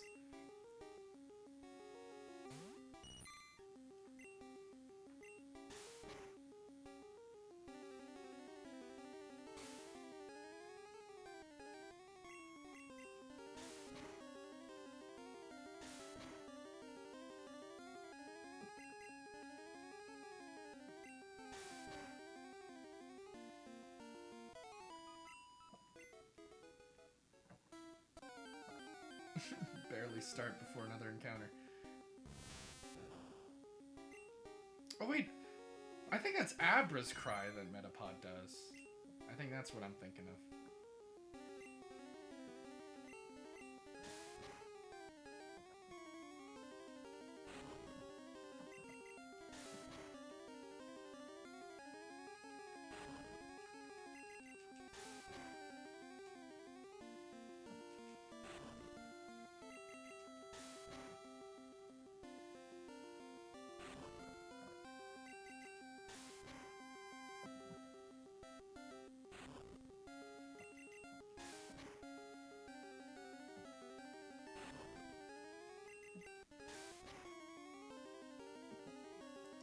Okay, if he's got that much defense, let's just switch to just a bird.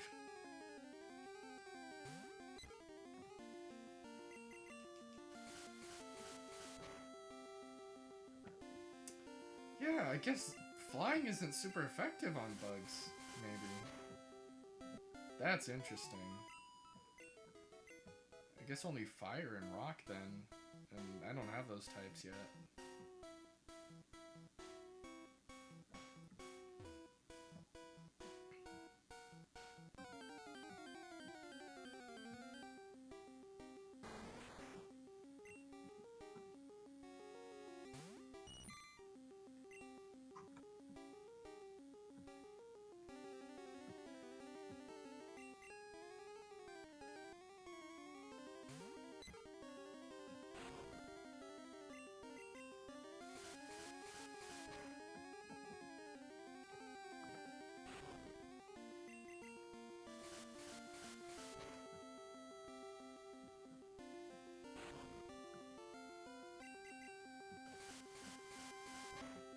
So you just still doing Battlefront? Hmm? You just still doing Battlefront? Yeah. So you said you're doing Galactic Conquest, so just like, that's the multiplayer mode, right? No. The matchmaking mode? I mean, any mode can essentially be multiplayer in this game. I'm doing the mode where you have like a map of planets, you choose the faction, and then you click across the map with upgrades and unlocking new units. And Right, stuff like so that. it's like setting up a playlist of planets to battle on, right? No, it's Oh, is it like the It's like story mode? it's what? Is it more like a story mode? No, it's. Think of it. Jeez, I don't know how to really put it. Because I think I always did instant action. Yeah, I think that's the Instant mode. action. Instant action was always fun for modifiers, but I like Galactic Conquest because all you start with is the Rifleman class, and you have a ship, and you're flying across enemy planets. You're on a map, Interesting. kind of like a Command and Conquer style map. Then you click on the planet, and then with the units that you've unlocked and the even bonuses like an extra garrison of troopers, or even to play as a hero class, you select one of those, and then you fight on that map. And if you win, you gain control of it. If you lose, you don't have control of it, and vice versa. Your planets will get invaded, and you can lose them. You know, it's just like a. So that's It's in a Battlefront 2? I don't Yeah. think I've ever done that mode. Damn. It's the best mode of the game. Damn, we always just did a bunch of instant action battles. I'll have to check that out sometime. it feels like a campaign. It's not a campaign, but it feels like one. Wow, that's And it's crazy. real cool. I don't know why my cousins never showed that to me. Okay, let's. You can even do PvP in it too, where you'll have one player plays a faction, and then the other player plays another. Though that's only on the console version. I don't think they have that supported on the PC port.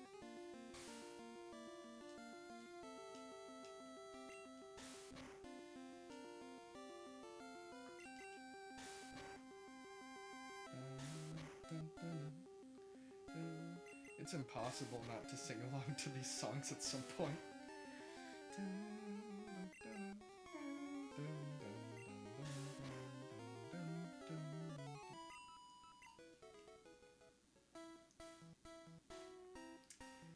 I wonder if Junichi Masuda was composing as early as this game. I think he was, but I'm not for sure.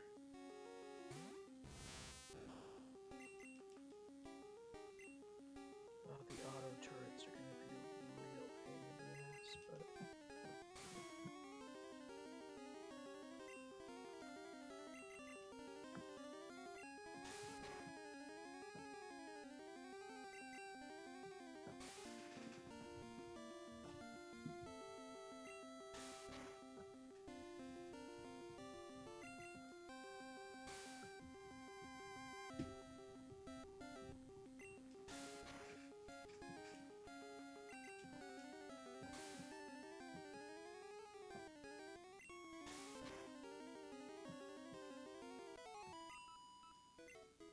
So if you had to pick a favorite gen, what do you think it would be?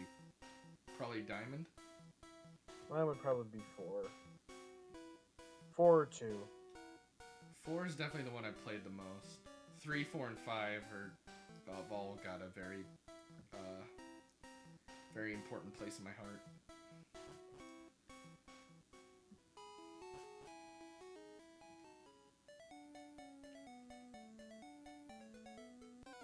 Found out you could just avoid the auto turrets in Battlefront 2 that are placed on command posts as a power up. You just need to walk in a circle. You just need to circle strafe. It's a boomer game. Circle strafing in Battlefront? What's good?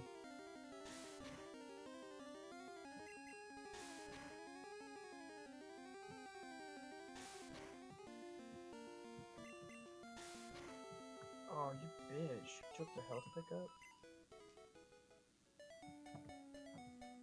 Shit, they got Droidicas. Where are those droidicas? Damn, I hate Droidicas. Droidicas are pretty overpowered in Battlefront 2, I feel. They are also a little cumbersome to control, so... Yeah.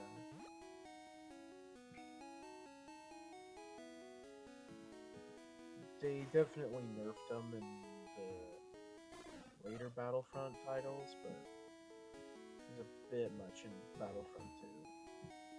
The original.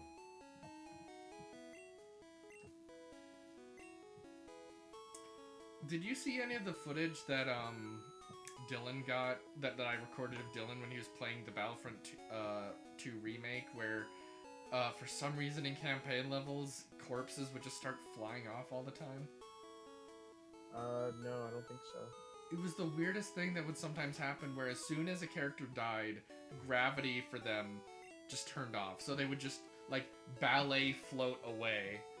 It was so weird and so funny. That original Battlefront 2 was not very polished out the gate.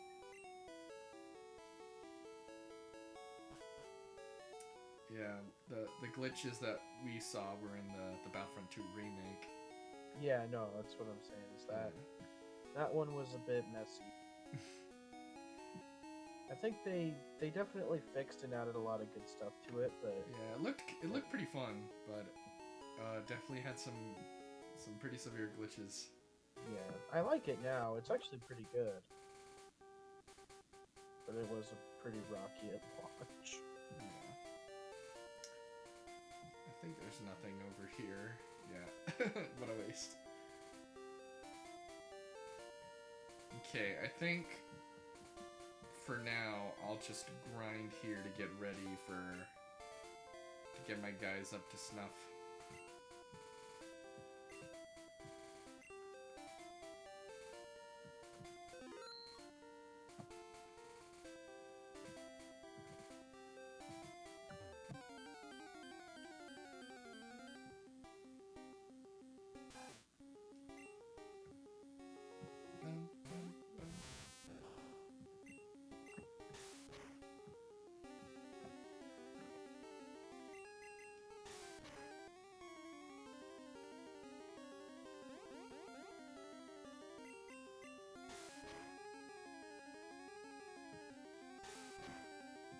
Oh god, team's not doing too hot.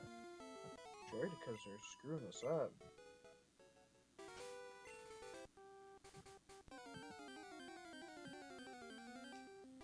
And Droidicas and the damn auto turrets. Auto turrets are a bit too strong.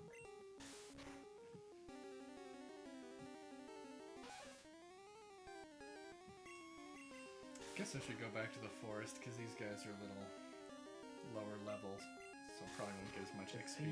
Damn it, I lost.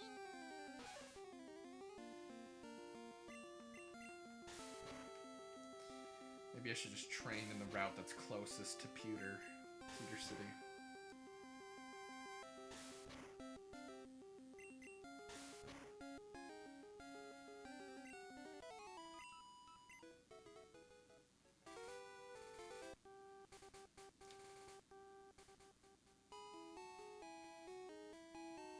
Alright, baby, battle on Coruscant. Let's go. The Coruscant map in that game is in the Jedi Temple, right? Yeah, Yeah, I remember that one. it's one of the most iconic maps in the game. Maybe the most. No, that might be Mos Eisley. Mos Eisley. Oh, that's a very So iconic fun. one. But for me, That's the one good I one. remember the best is Hoth. Hoth is also amazing. Hoth, Mos Eisley, and Coruscant are kind of like the three de facto maps of this game.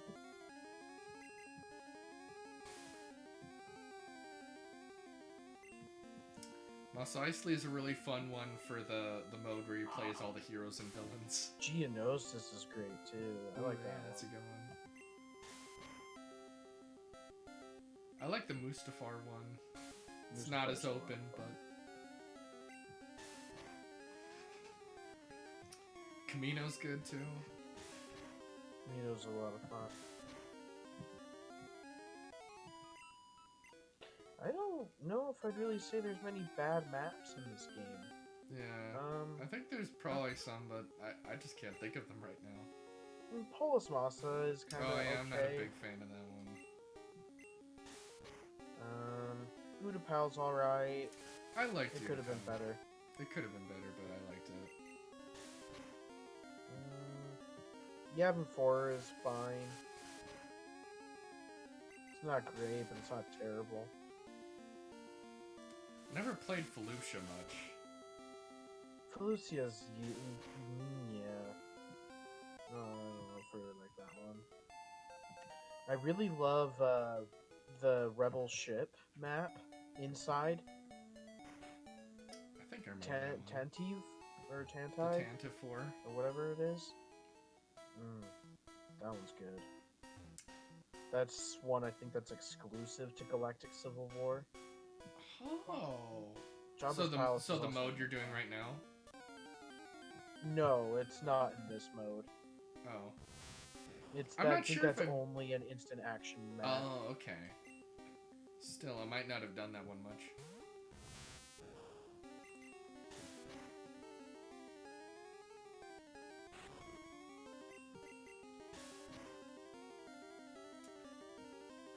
This part would definitely be easier with Charmander, but then the gyms would be way harder.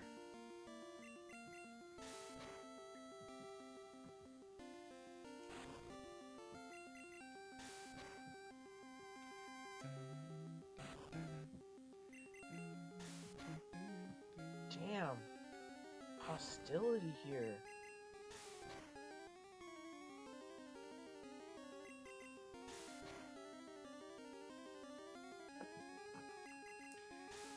It's interesting that I've got the text set to fast.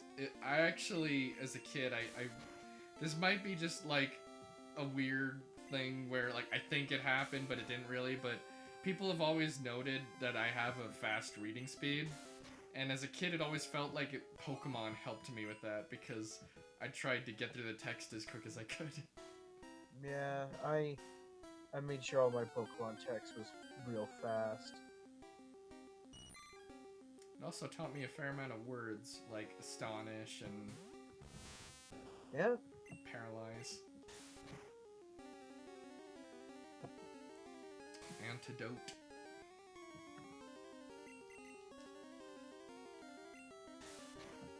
And other real words like Mankey and Caterpie.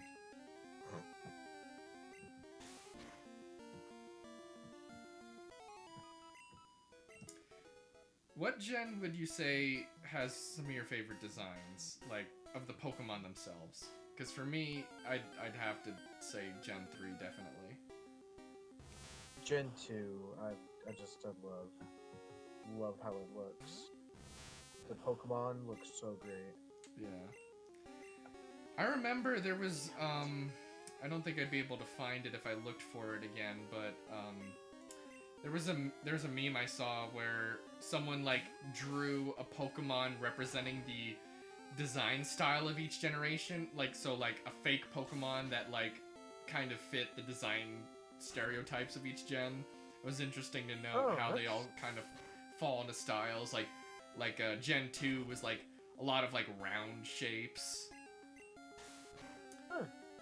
Gen 4 was the like most complicated.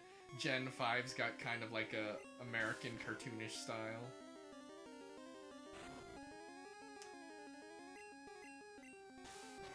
Gen 1, they all have like a bunch of like triangle eyes. Because like all of the big Pokemon have that. You'll have to send me that. I don't know if I can find it. But if I could, I would. So I'll keep an eye out if I see it again.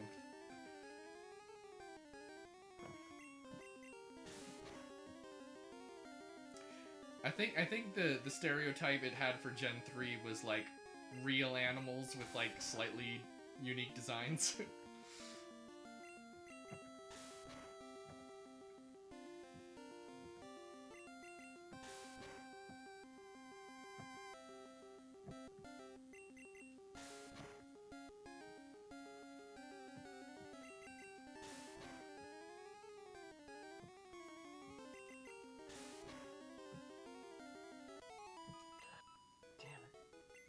Wrist rockets.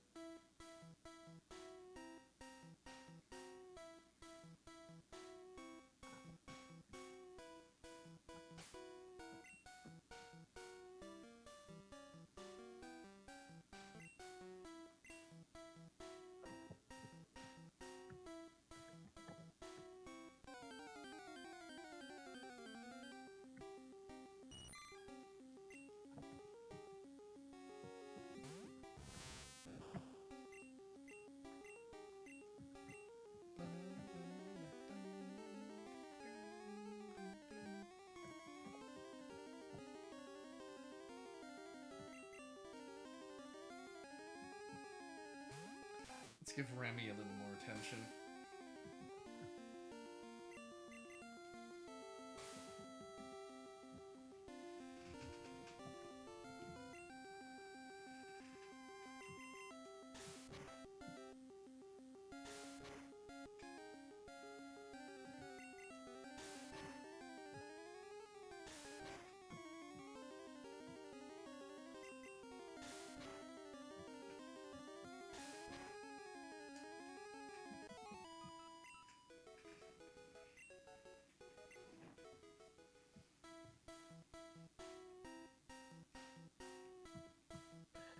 God damn it.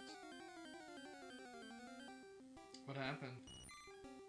Oh, just the stupid Droideka is such a pain in my ass.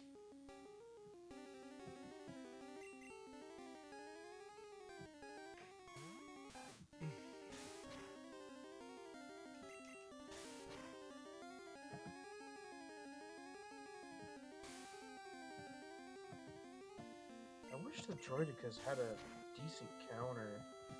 I mean, I guess the heavy troopers a bit, but as soon as their shields are down, their pistols are very good against it.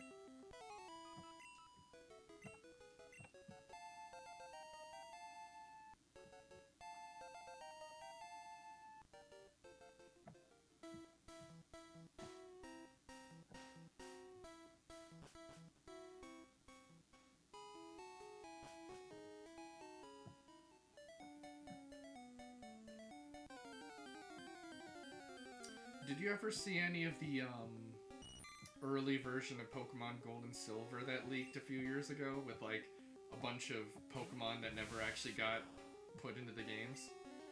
No, actually, I never did.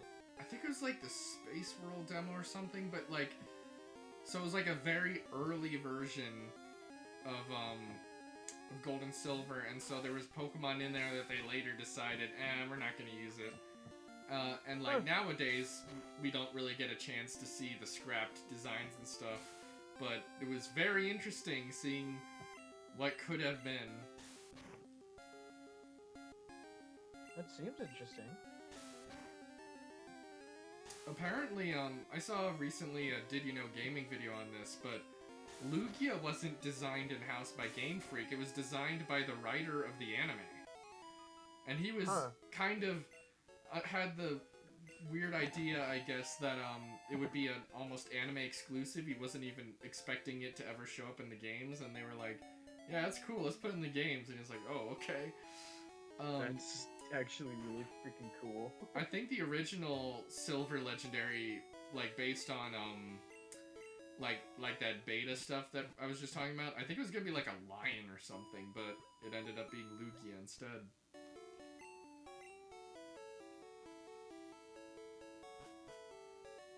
It's very interesting because I think it's like the only Pokemon in the games that wasn't designed by Game Freak. By someone at Game Freak.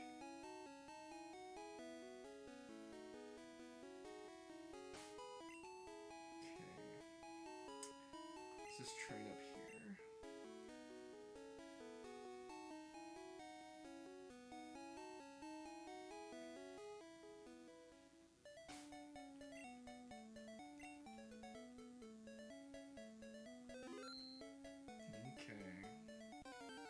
Time to grind up my Pokemon a little more.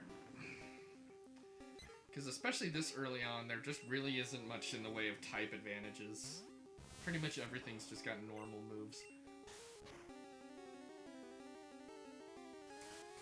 It's also interesting how you can't see how much EXP you have. I think Gold and Silver introduced like a little bar at the bottom below the HP, which seems exactly like a perfect place you could have put that, but I guess maybe they didn't think about it. Maybe it would have been too much for the small Game Boy to handle all at once. Who knows?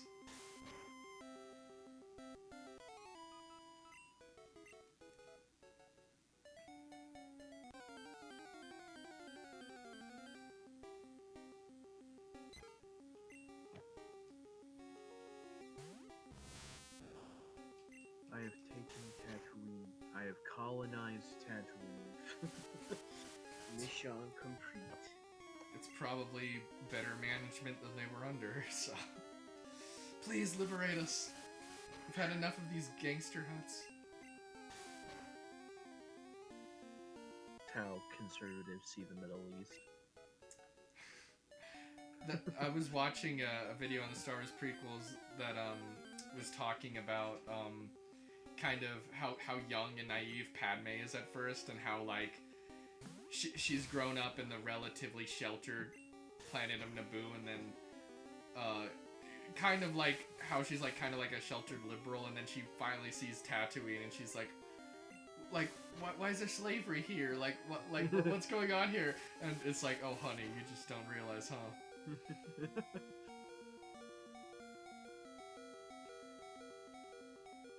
In retrospect, I'm feeling like showing Tatooine at that point in the galaxy kind of is like the smallest taste of like, oh man, so a lot of people have faith in the Republic, but like it's already starting to completely fail parts of the galaxy.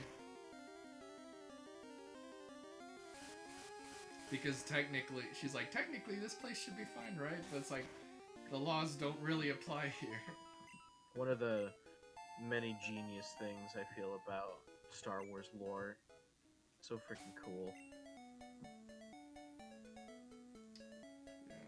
I also love how ambiguous the Jedi really are in the prequels. You could make the case that they're not always in the right, that they kind of turn into weird monastic, like overly traditional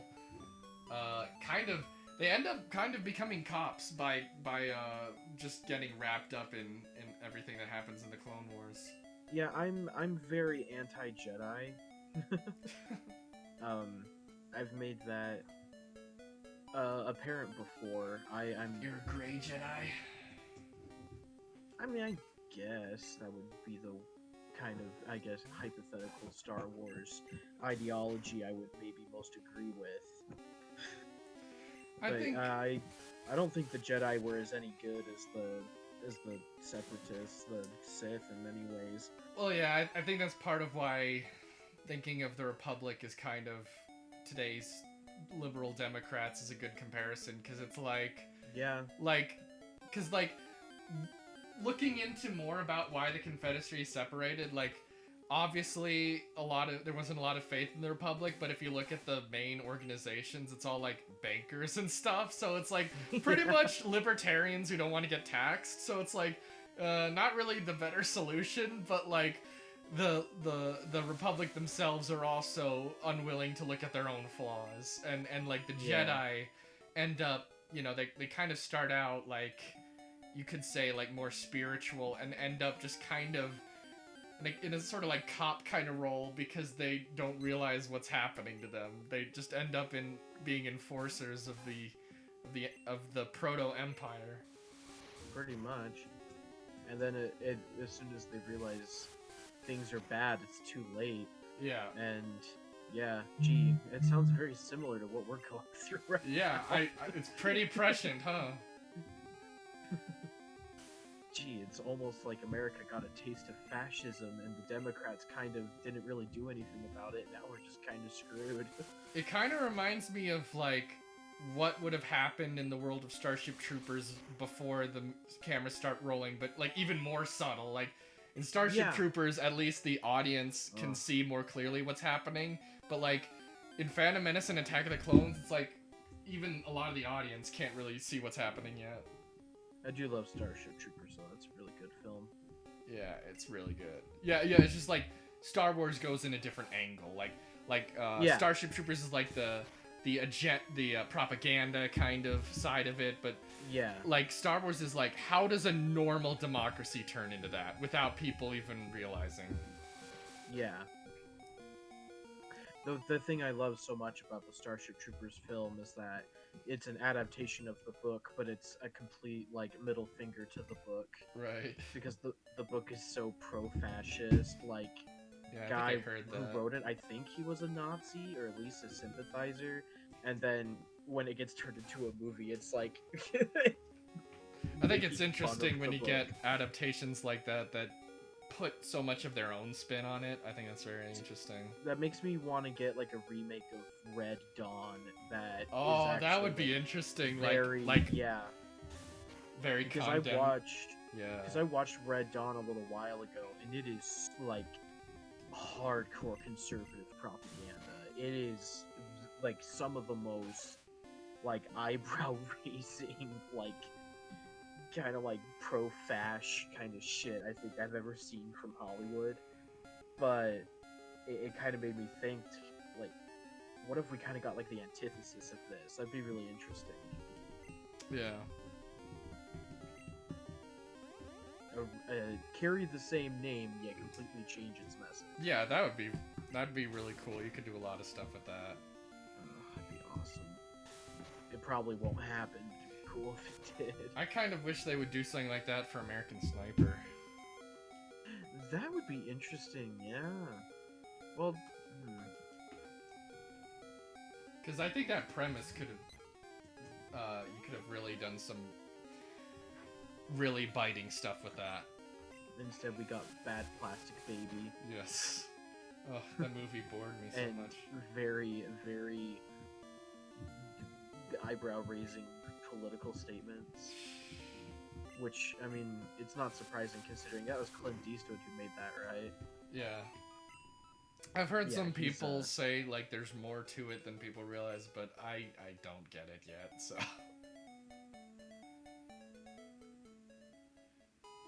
I haven't seen too much of Clint Eastwood's movies. I know some people really like them.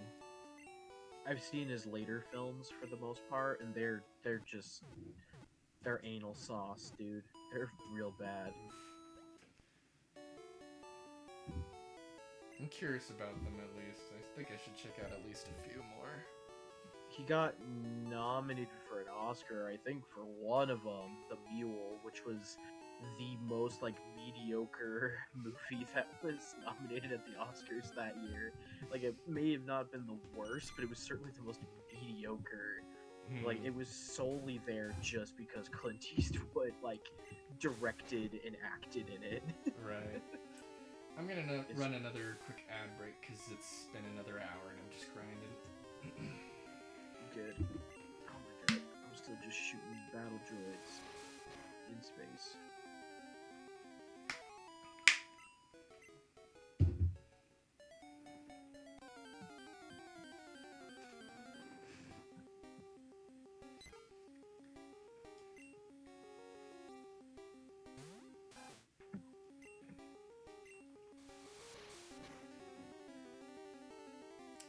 Man, Quick Attack seems to do a lot more damage than Tackle.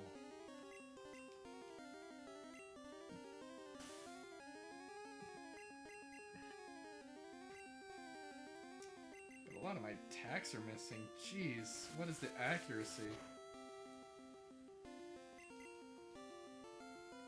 What is this accuracy?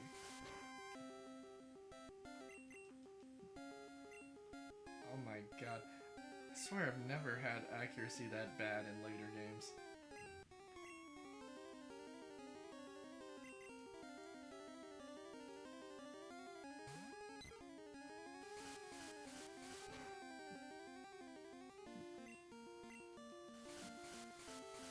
Give a taste of your own medicine.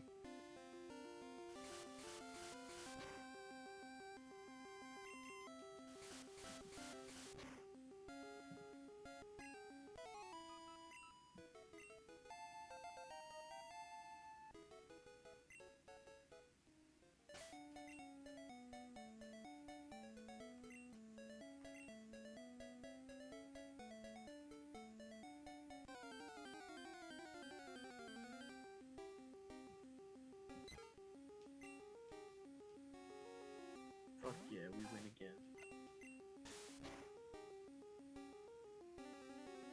Oh, pro gamers in the house.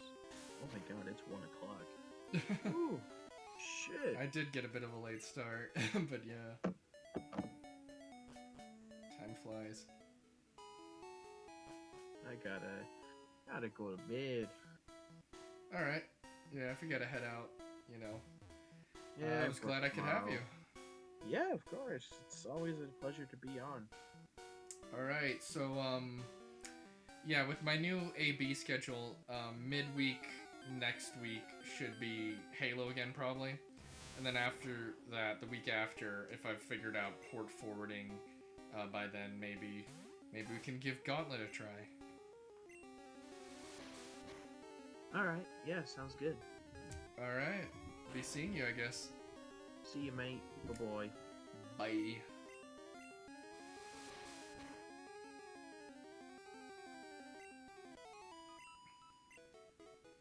Okay, let's make our way back to the rival to take him on. I think it would be best to take him on before I take on the gym leader as a good, like, warm-up.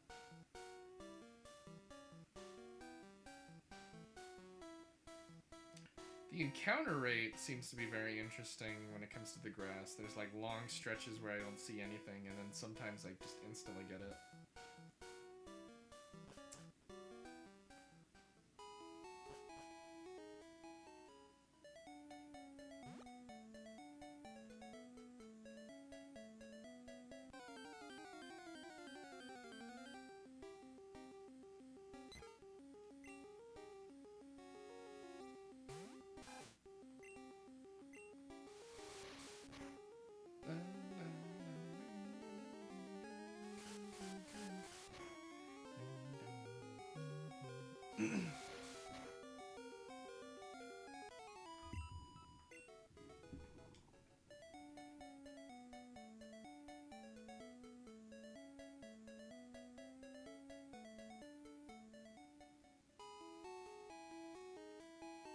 I remember there being an old man in the middle of the road. Is that before you deliver the parcel?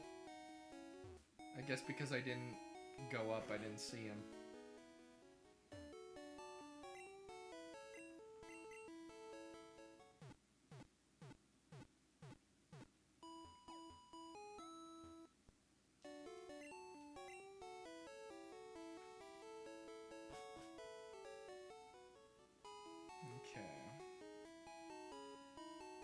West.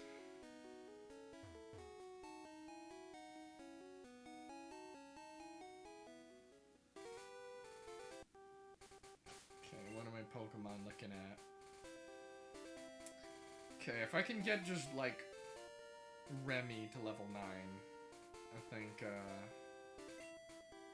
think we'll be good to take on our rival. Said a rival.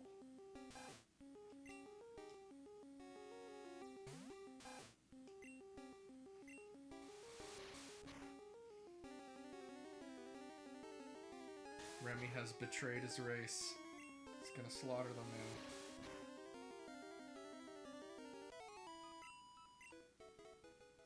now. Oh, look, see instantly.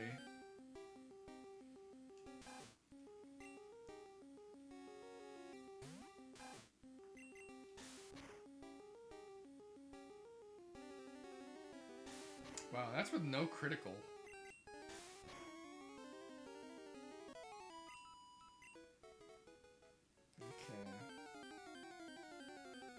This is a really high encounter rate patch of grass. I can't remember for sure. Are Nidoran version exclusive in this game? I'm really not entirely sure what's exclusive to blue and what's exclusive to red.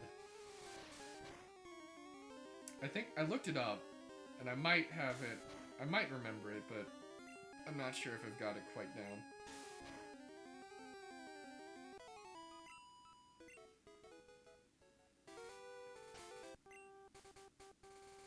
How much experience do I need? Can I see? Can you just like not tell how much XP you need? Oh, okay. 45 to level 9, I guess.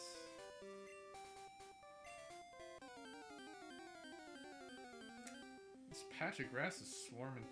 I thought I remembered there being Mankey in this grass and leaf green, but maybe it's different.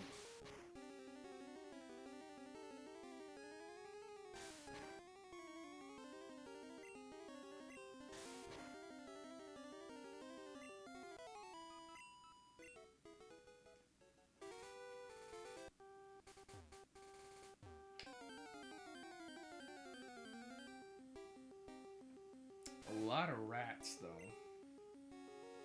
And then Nidoran's kind of like a rat. I remember looking up on Bulbapedia to find out what Nidoran's supposed to be. I guess it's just like some sort of rabbit or something.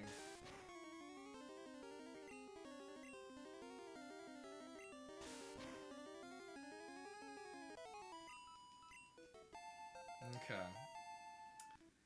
Let's heal up and then we'll take on our rival.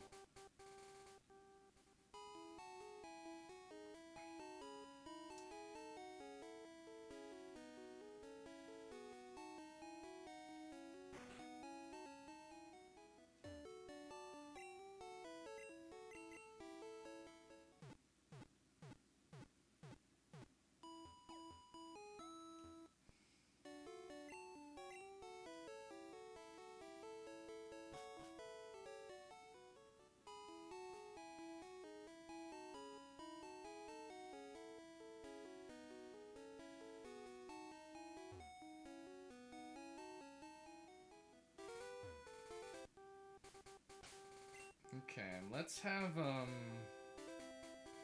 Wildwood really just is filler right now. We've already got Doom Guy. Let's have Duke in front, so they can get some experience.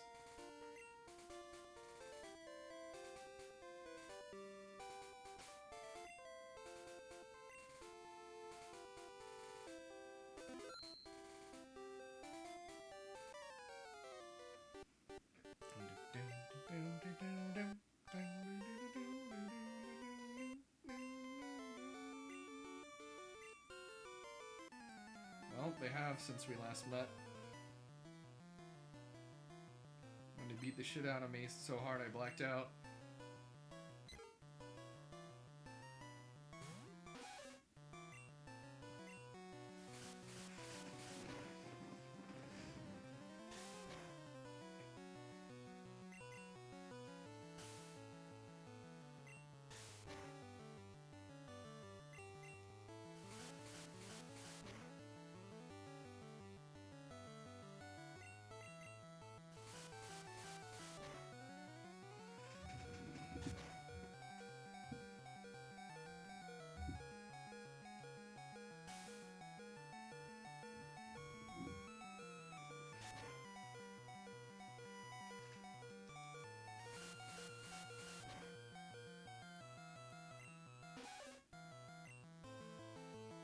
Okay, let's get Wild Woody out of the way.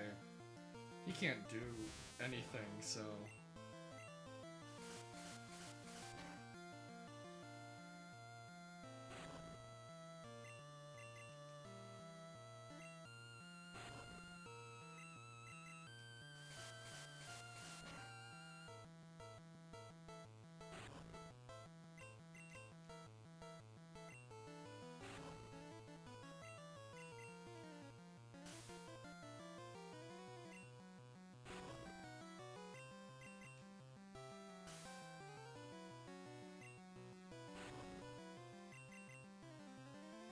This is all I can do, which is only gonna make it longer, but there's like nothing else I can do. I gotta keep him in the game, so...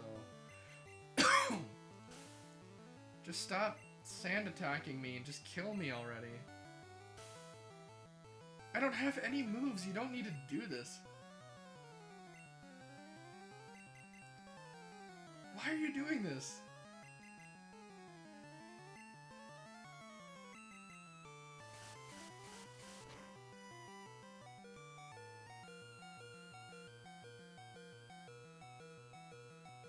Well, I guess I don't even need this guy out here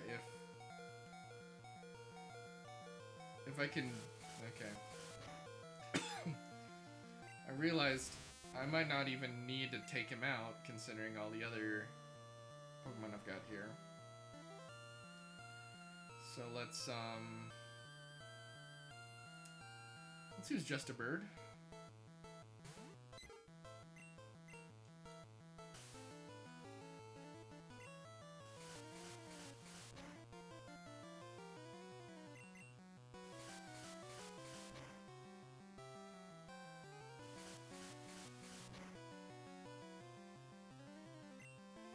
Wait, Gust is a normal move? Is flying type even in this game?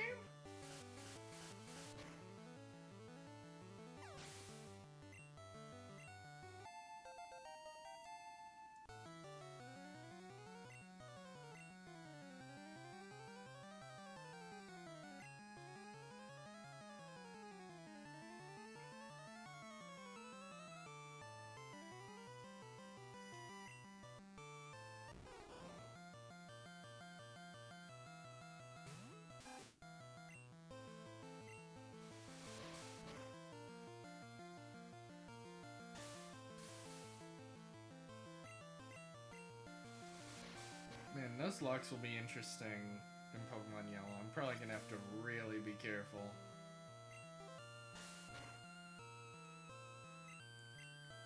Probably do even more intense grinding than I'll have to do already.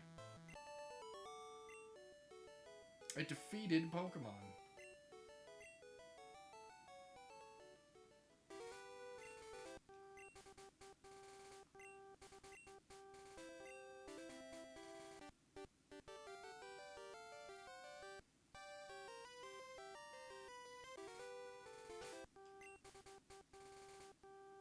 Okay, so a bunch of my guys got wiped out, so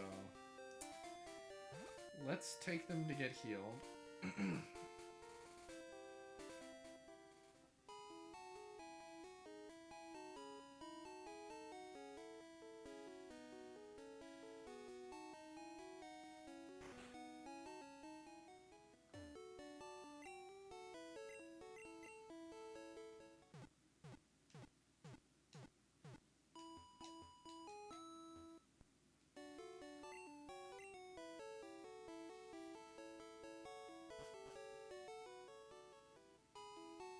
Okay.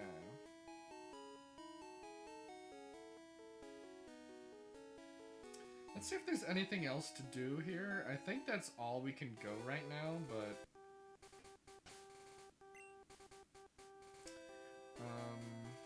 yeah, let's keep Duke at the front. Because, like, everyone else is level 9 except useless Wild Woody.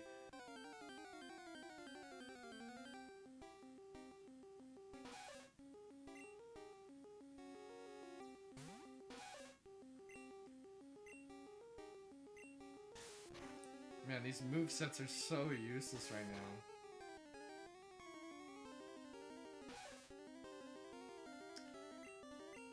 But there were dual type Pokemon at this point though, right?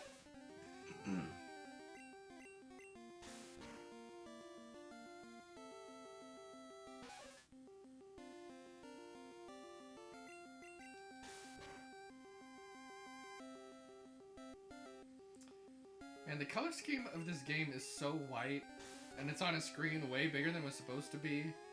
And I mean, I think on the Game Boy it was supposed to be, like, kind of greenish.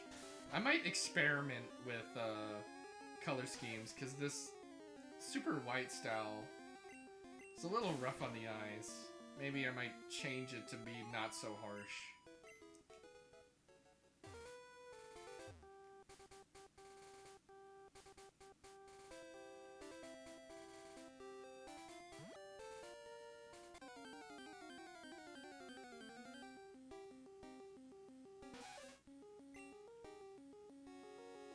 Level 2?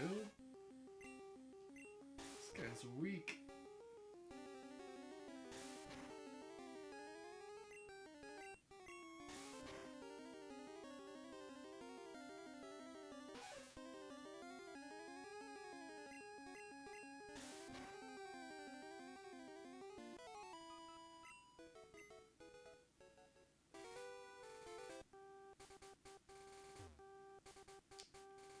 Guess at some point I'll be able to fish there. But I think that's the... Yeah, so to go there I'm gonna need like badges and stuff, so...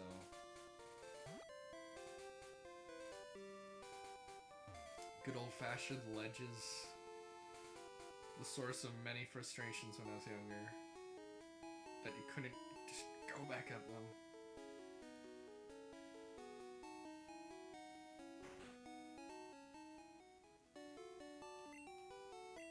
I don't even know if I needed to heal, but might as well.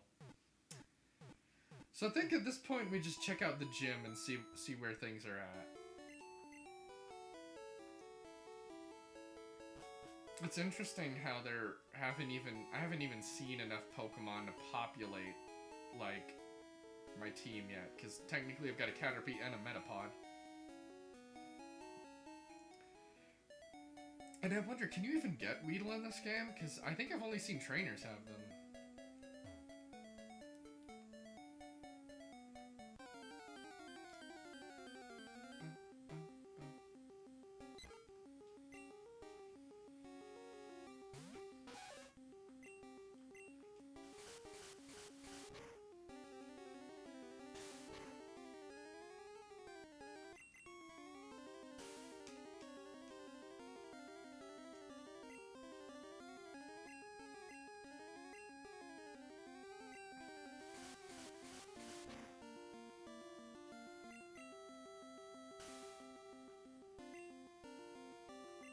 You know what, let me see if I can find a better color scheme. Hold on.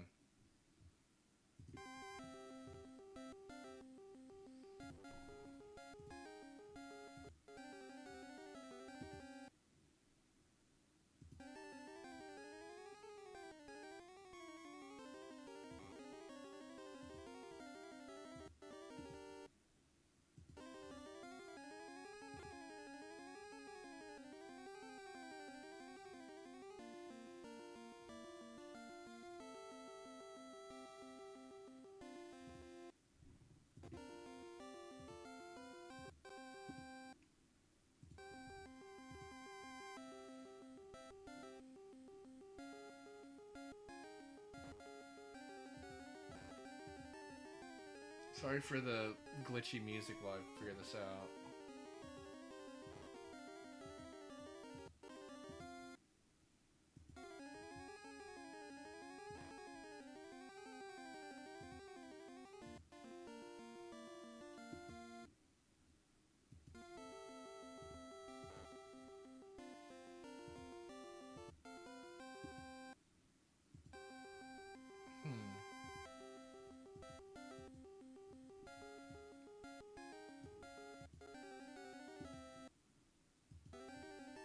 I'm not even sure what I'm doing with this. I'm not sure what's changing.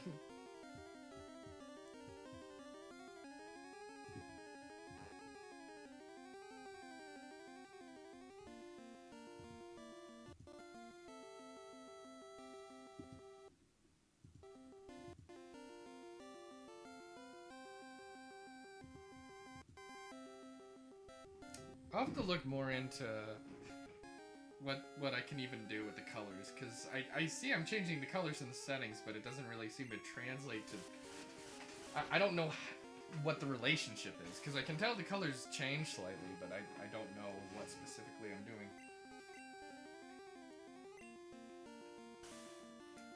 But I think considering the pixelation and the brightness, I should probably, you know, not be too close to the screen.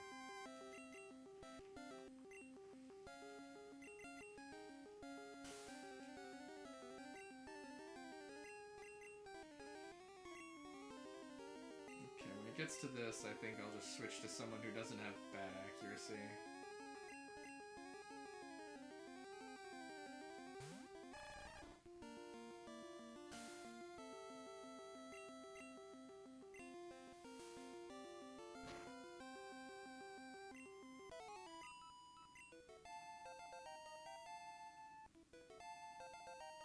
Finally, another move.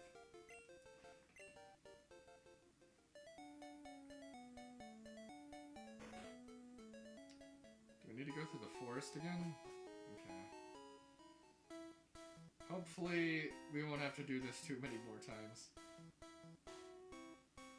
Because we're kind of going back and forth. Is OBS not showing the game anymore?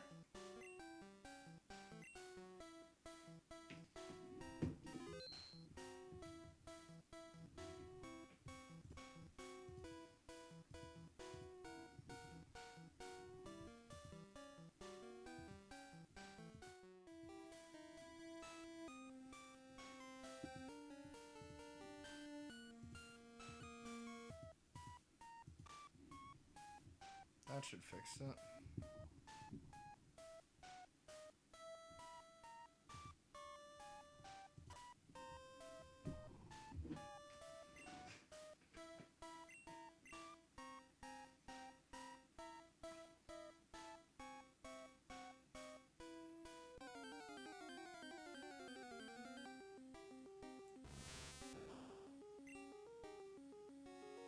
Yeah, there wasn't ever like Caterpie and Metapon in a bunch of the games I played as a kid, but there were Abras and Goldines, so hearing the same cry is just so weird to me.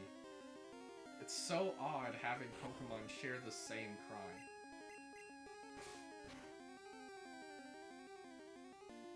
But I guess it must have been a constraint. It's probably impressive they even got 151 different Pokemon on here.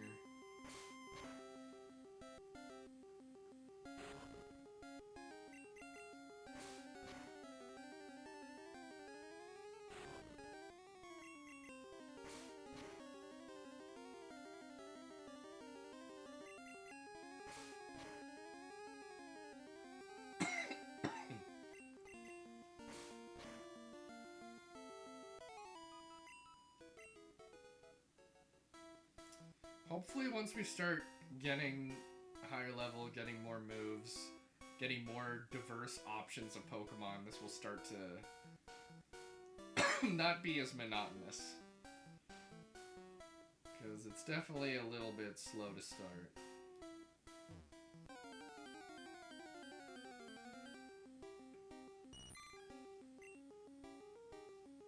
I like that it's not too easy to start, but...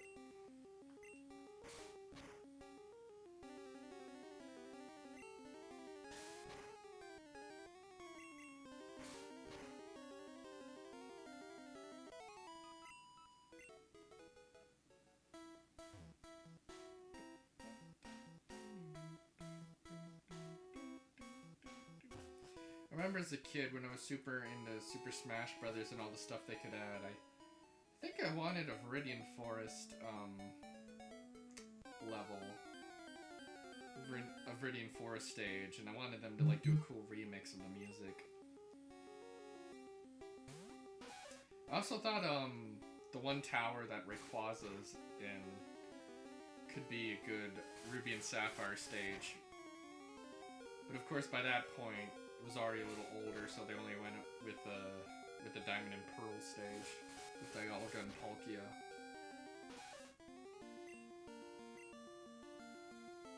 Okay, who's gonna fight in instead?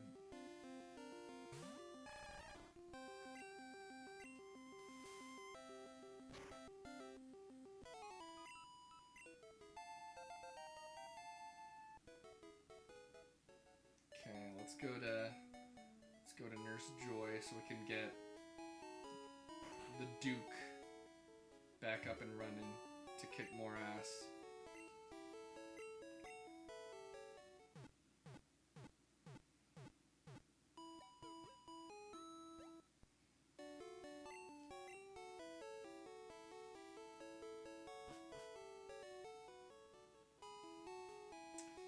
Okay, now, well, let's see if we can buy anything. I think we're pretty good on Pokeballs. Man, you've got so little money early on. I thought it was tricky in Sword and Shield. We're probably gonna need potions for the time being. Because we're pretty good on Pokeballs. Catch rates seem to be pretty good at this point.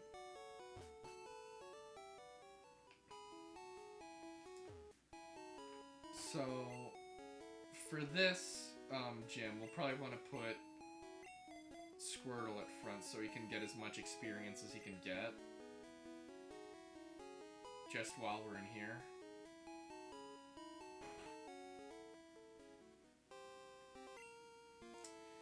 Isn't there a glitch where you can, like, fish in the gym statues or something? I thought I saw something like that.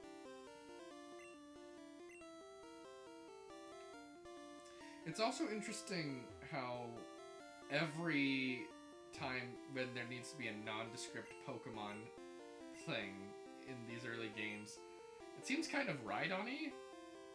which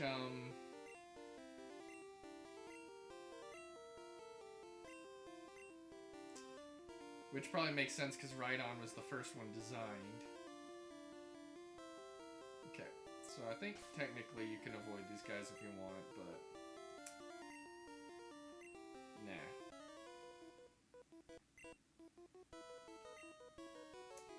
Am I light years?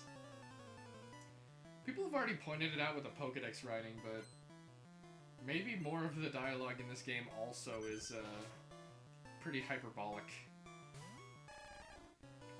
From the perspective of a young child, almost. So their Diglett, this guy, is already level 11, so I'm starting to wonder if I might be underleveled even where I'm at right now.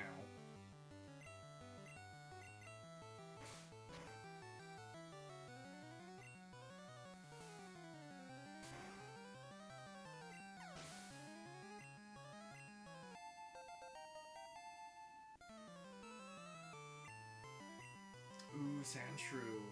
I love Sandshrew. It's got a good sprite in this game.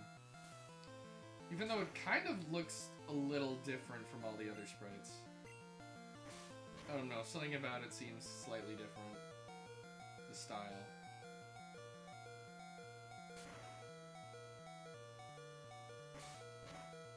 Please don't... Oh, damn it. Let's call out the Duke.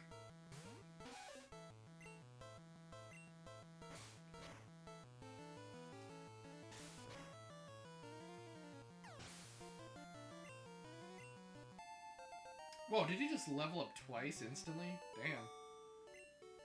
Unless he was already at level 9 and I just wasn't paying attention.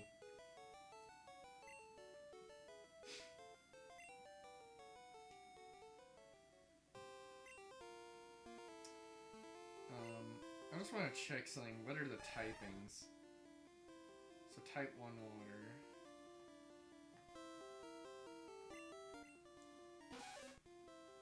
So the typing, when I was younger, I thought just Magnemite and Magneton changed because they added steel, but I guess a lot of the typing was different at this point.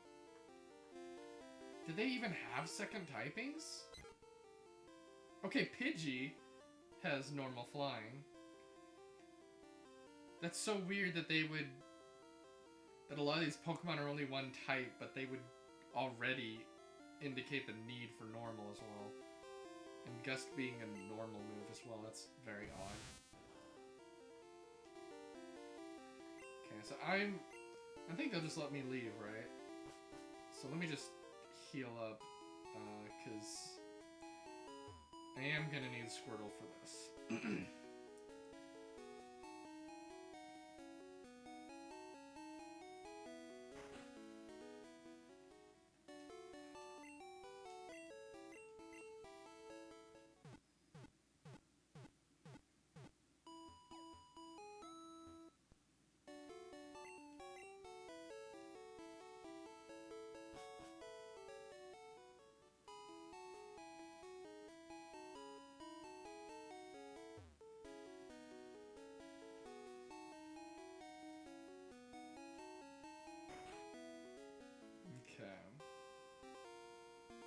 Oh, there's only one trainer? What a small gym. This is a pretty pathetic gym compared to how they get in other games.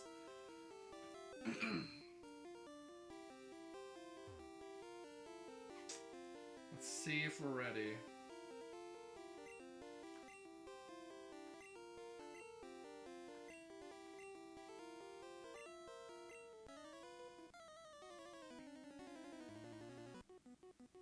It's interesting that just 2 random gym leaders in this game would become such a big deal. It's very interesting. So I think he's got 2 Pokemon, right? Geodude and Onix.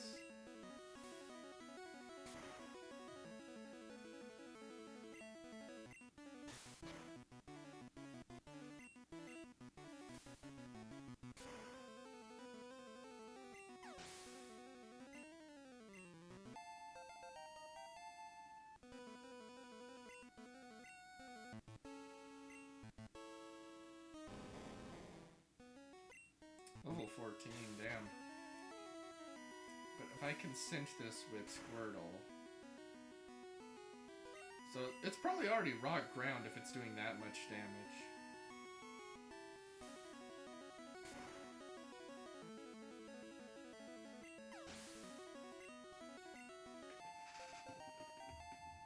That wasn't so bad, I probably could have done that earlier.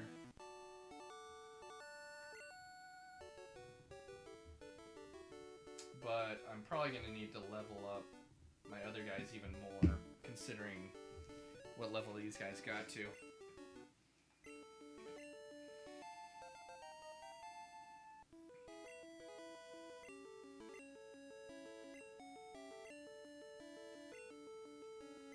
So now... So I guess the first TM you get is Flash, huh?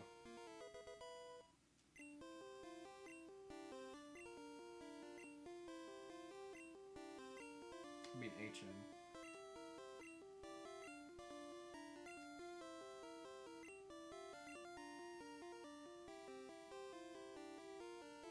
It just leaves me.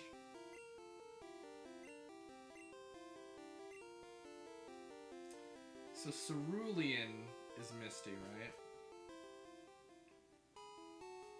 We'll want to get a grass or electric type soon.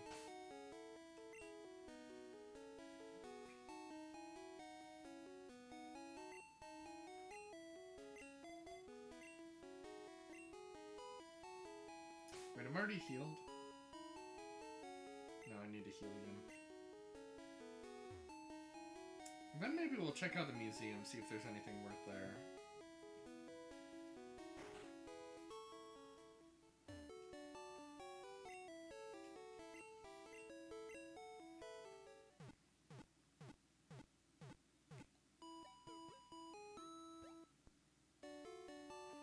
Let me double check that the OBS looks good now.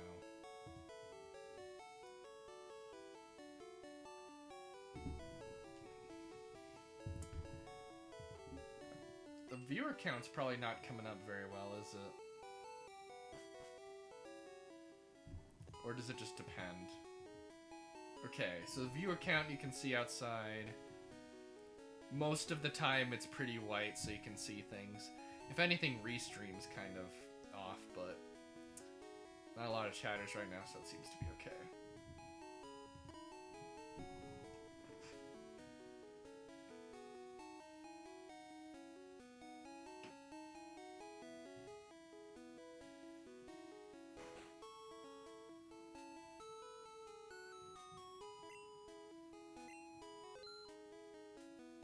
So what is there here? Better get our money's worth.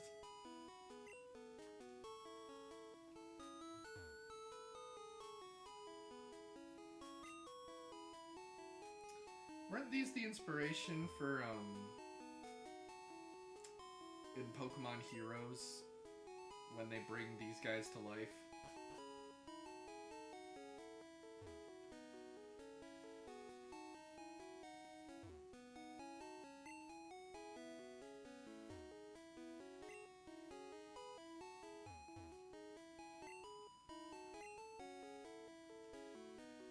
And of course, this was part of the weird part where the localization where they were like mixing Earth history with Pokemon history that I think they've kind of given up on at this point.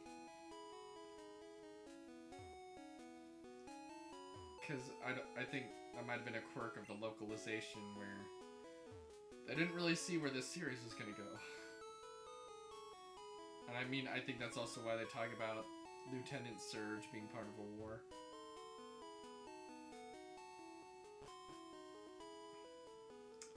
And they're not really worth it, but we did get to see some cool sprites.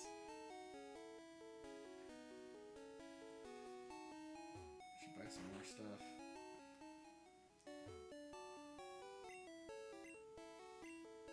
Oh, it's a Magikarp sales.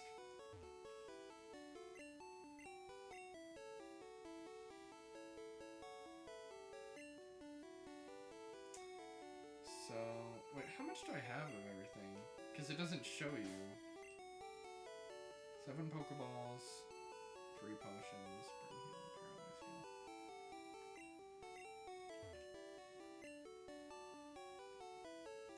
this will probably come in handy. So it's good to have at least one.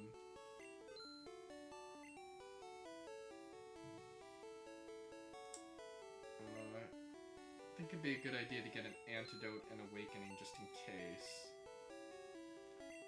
This will probably be pretty important in this game. And then maybe 3 Pokeballs. It's probably good.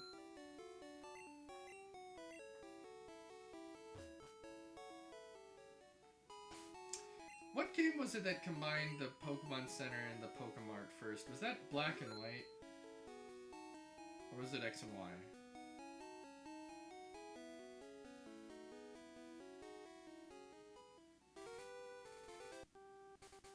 Is this the one route that took like a day on Twitch Plays Pokemon?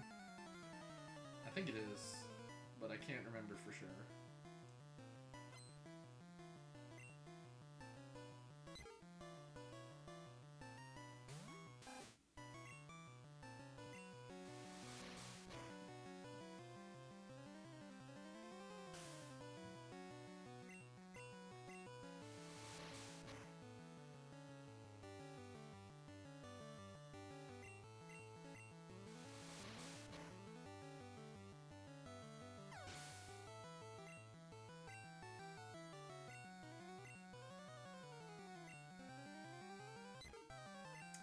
And of course there's less diversity in some of these team sets because there's just less Pokemon to choose from. There's only so many birds at this point.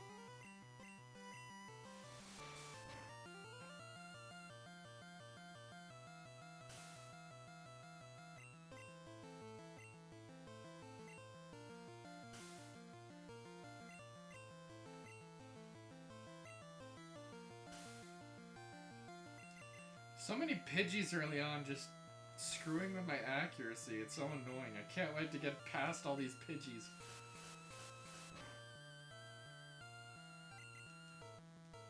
Come on, just hit once.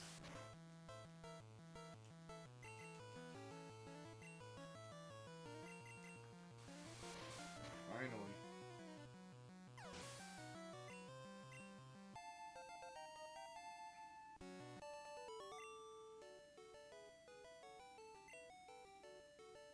It's very interesting that this technically runs at 60 FPS because it gets so stuttery.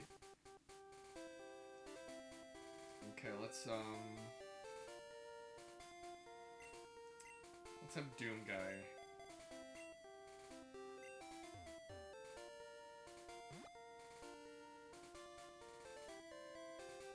Anything down here? No, this is just the trap. This is probably the part where Twitch Plays Pokemon was struggling so much.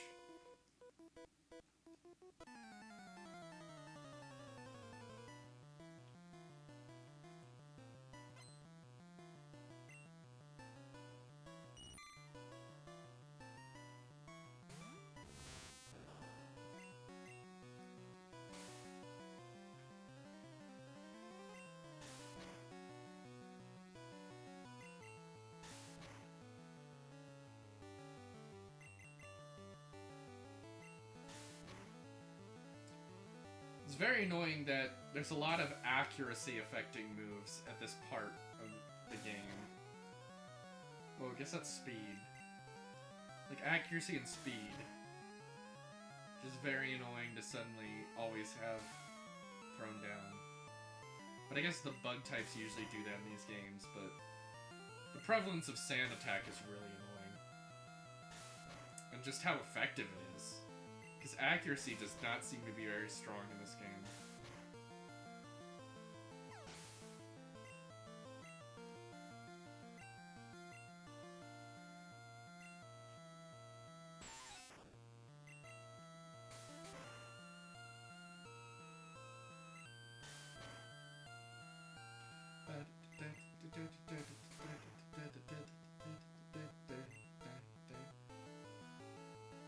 Oh no, poison. Thank goodness I got an antidote, but... Anyway, it's probably gonna die. I probably shouldn't even use the antidote. I should probably just go back and heal him. Love the bird. Take care of this. Even though Gust is a normal move. Why would it even be a normal move if they've already got the flying type? That's so bizarre.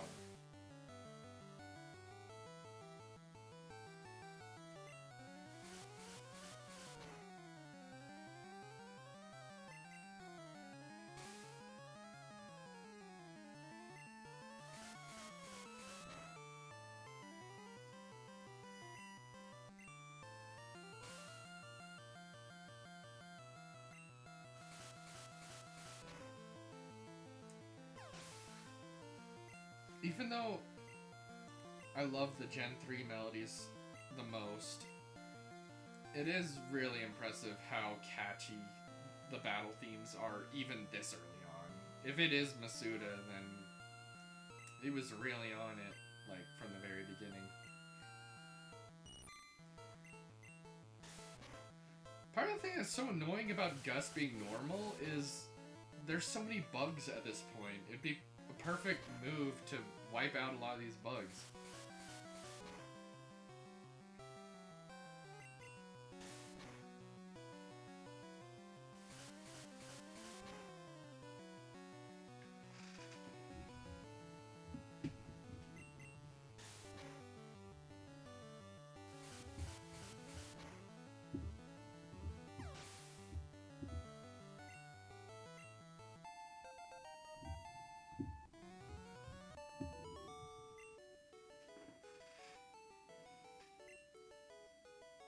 Okay, let's heal up poor Doom guy.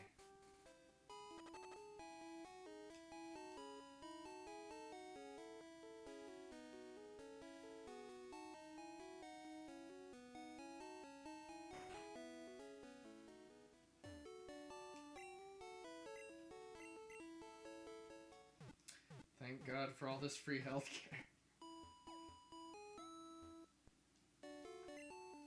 If only our healthcare was free.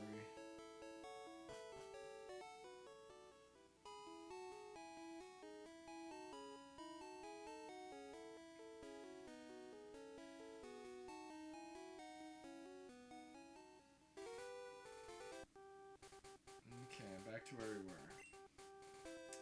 Let's keep Doom guy out. Because we still need him to hit 2 digits.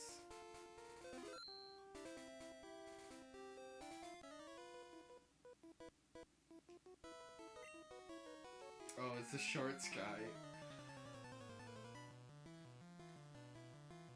What interesting dialogue.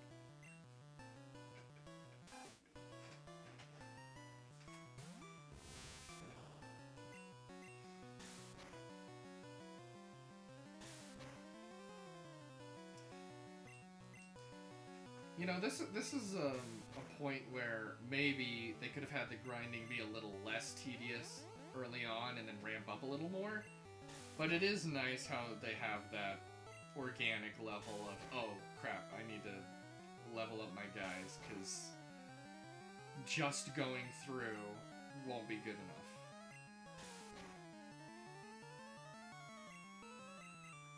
We'll have to see how it compares to the curve of the other games.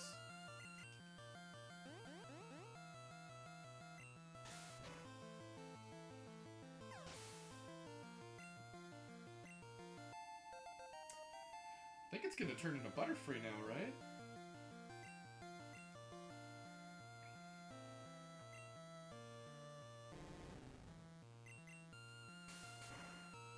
Oh, please don't poison me. Oh, damn.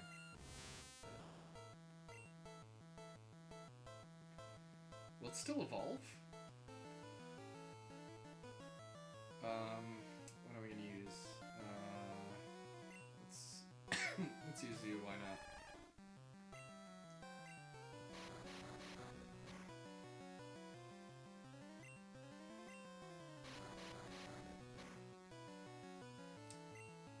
Oh man, rap is really annoying in this game. I think I saw a video talking about that it could do that, but damn, is that annoying.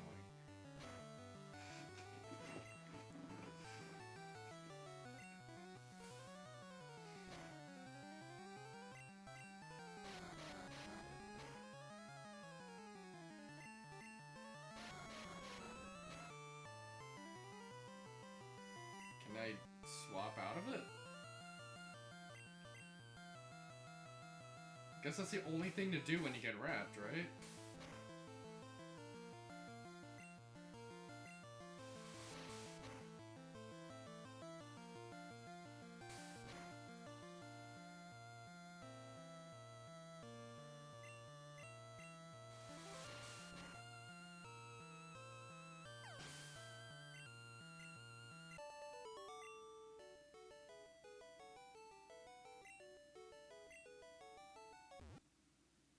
Okay, just instant transition even though you fainted.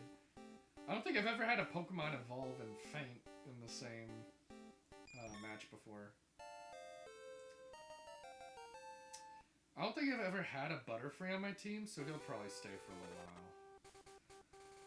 And I don't want to use my antidote because money is hard to come by at this point. You only make so much off of battles, so I think I'll save actually using them for a little while.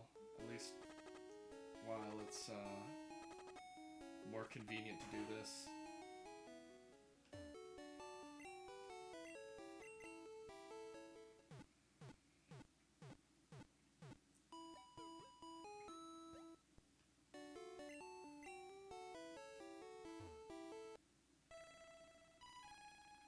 Oh, that's where the song comes from. But that's Clefairy, not Jigglypuff.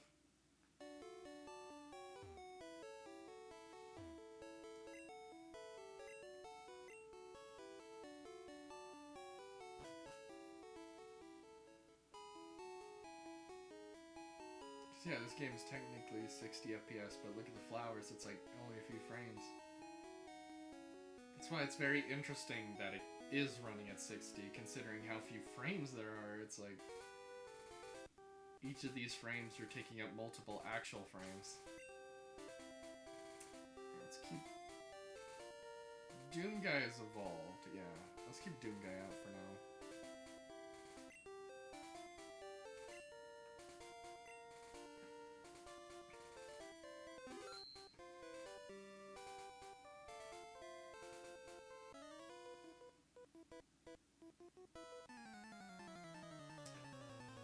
I'm not gonna try to avoid trainer fights, because might as well get as much experience as you can, right? Unless I got over-leveled, I wouldn't really, you know, why wouldn't I take the opportunity? But you still only have 2 moves even though you're Butterfree already?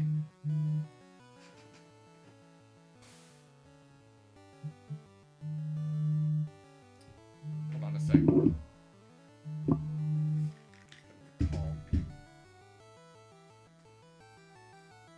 Hello? Yeah, I can take care of Link. Okay, bye.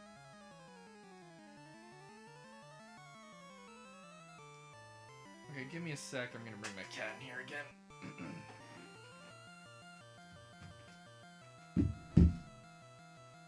This might be a good spot to have an ad break anyway, so I think I'll just do that.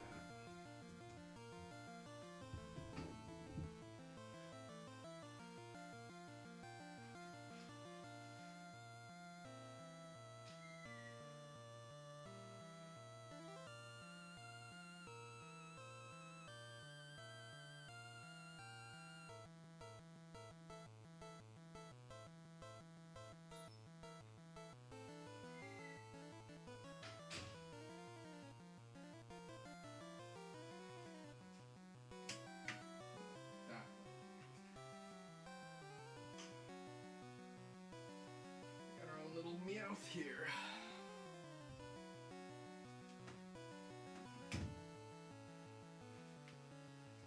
Got our own little Meowth.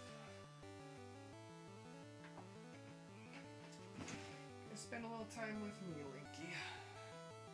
Some quality time.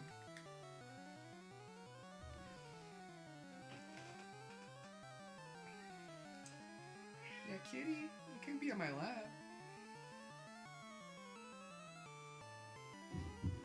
Oh, the ad break's still going. I'm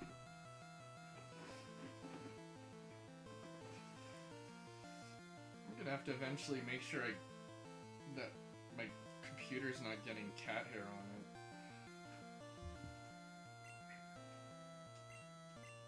Kitty.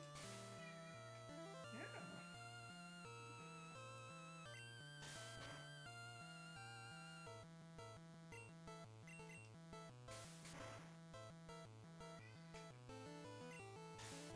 Wait, is poison super effective to bug? I don't think that stays in later gens, does it?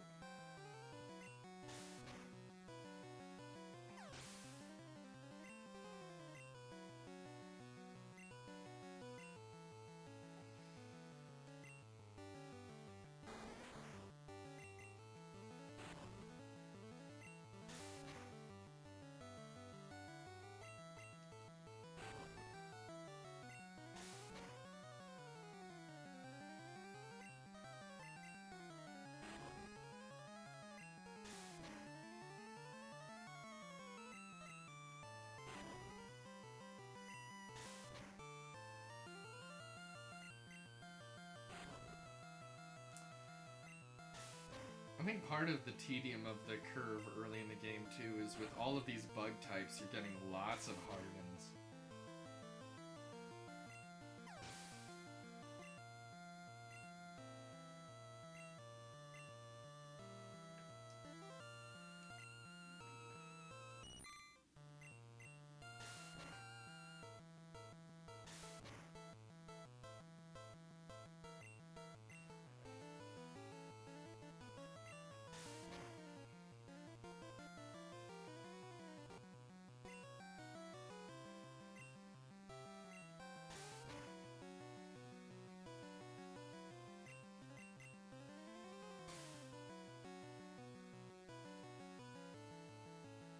You're such a needy kitty. You're so socially needy.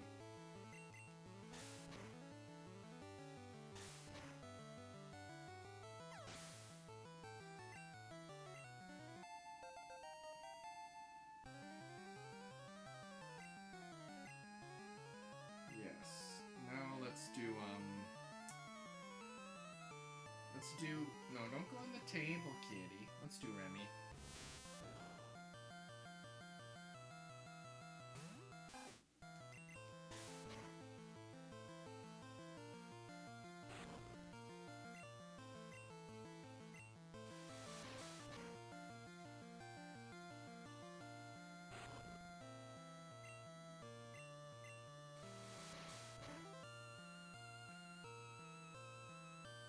I hope Kitty shows on the camera good.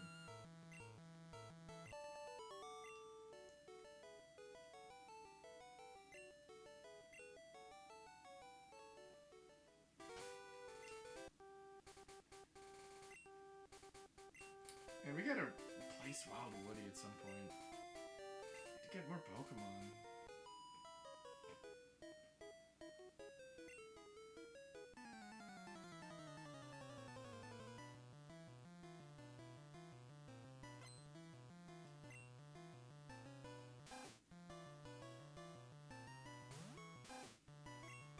A well-met match.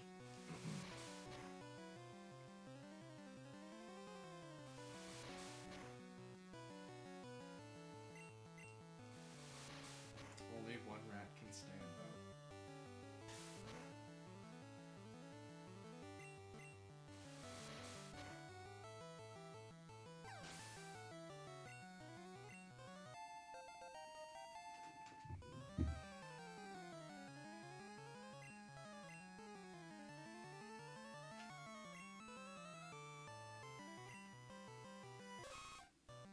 Oh, Nidoran male.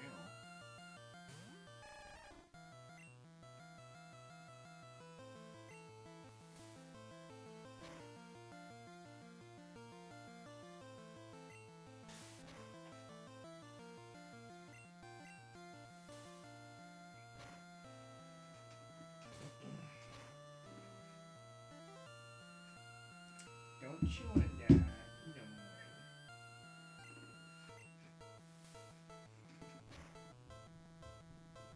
No, don't chew on that. No, that's the internet cable.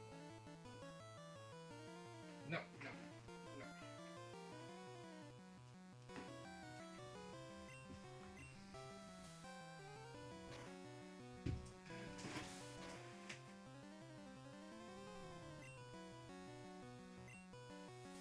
Yeah, you like your box. Go in your box. Kitty. Just don't bite on cables, okay? Meow. Yeah, you can sit on me. You can sit on my lap.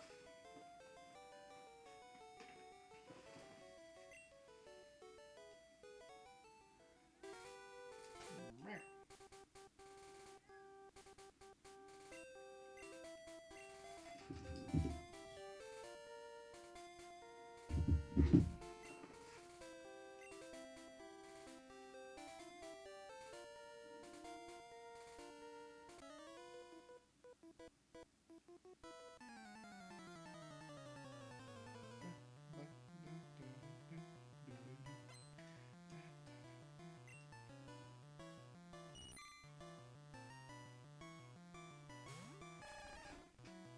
No, don't you cables. Kitty.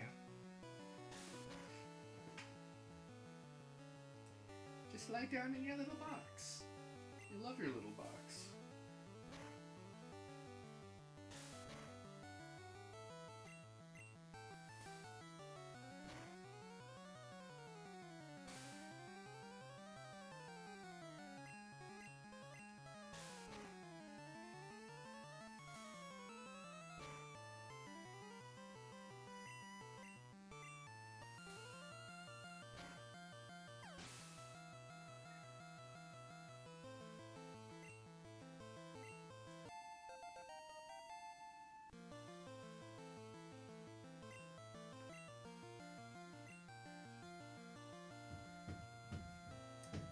Kitty, I will let you out of the room if you promise not to poop on my bed, okay?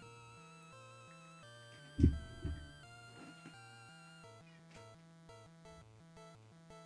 you can explore.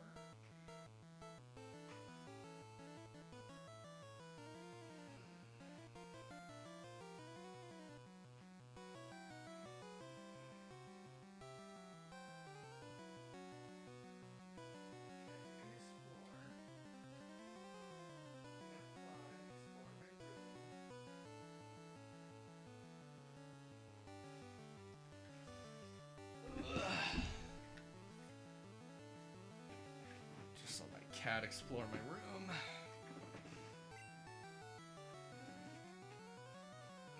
Funny enough, my cat's name is Link. I guess let's get just a bird out.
I wish this part of the game wasn't so filled up with Harden and Sand Attack and normal moves and stuff that just has no super effective against anything.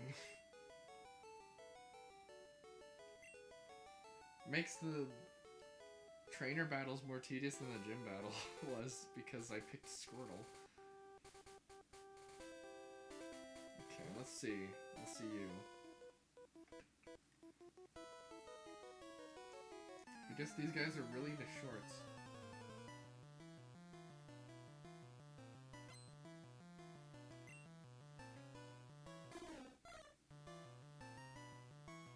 Why does his eyes look so funny?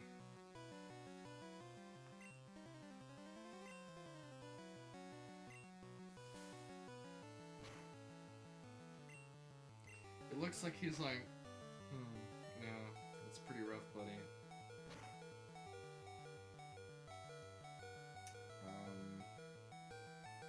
get out the Duke.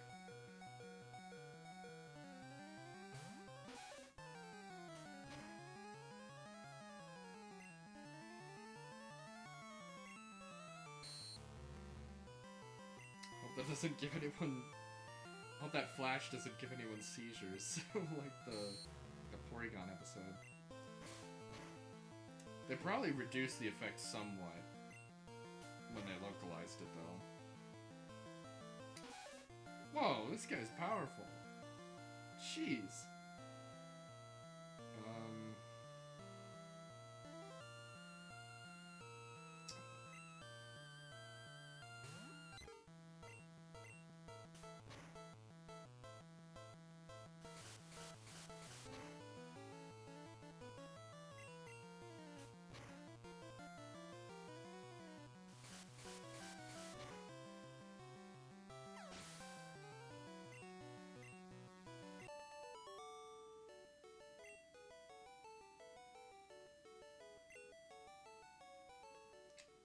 Let's go back, because some of our Pokemon fainted.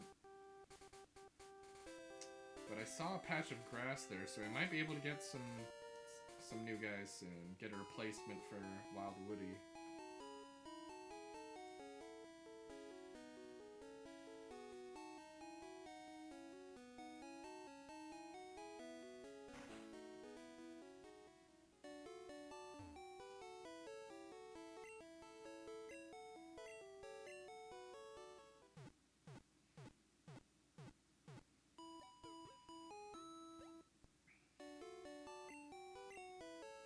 Just keeping an eye on my kitty, seeing what he's doing.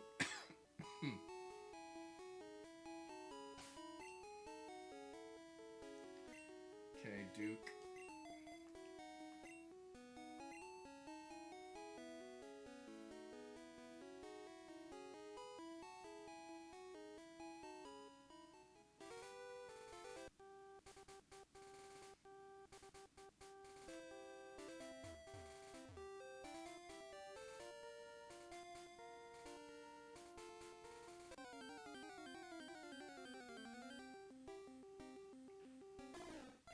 Okay, we're gonna have to replace Wild Woody with this guy.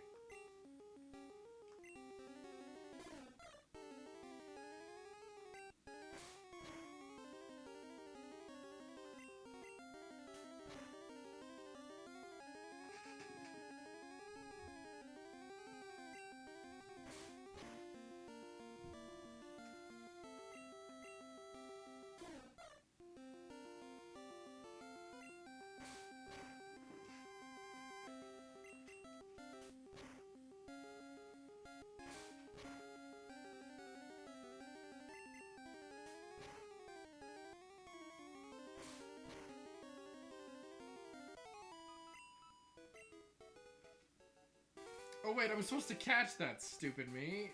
I was too used to trainer battles. Okay, let's catch this one. Ah, it's much worse level though. Damn it. I was too used to battling, I forgot. Forgot it was wild.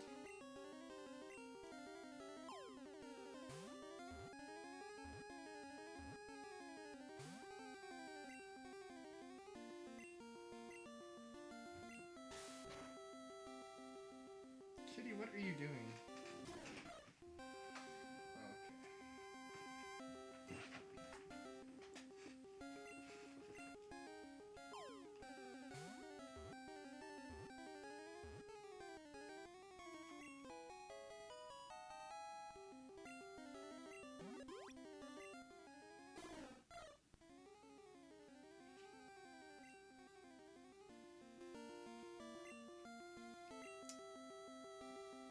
Reminder that at any time, viewers can redeem requests to name some of these Pokemon. But for this guy...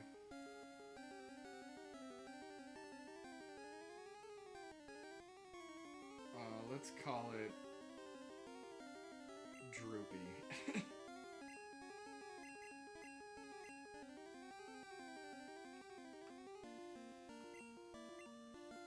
Oh, so I gotta go back. Okay. Alright, let's swap out Wild Woody.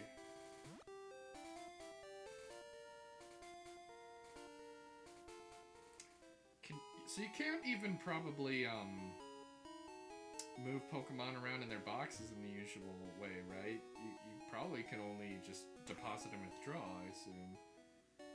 Which is a way I never usually like to do.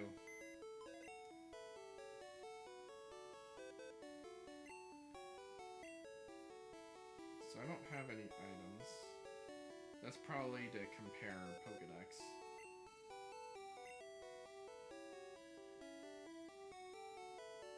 So I guess this is how you keep track of the...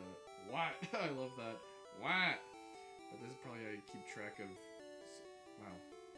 It's interesting that there are boxes, though. It's okay, very interesting system here.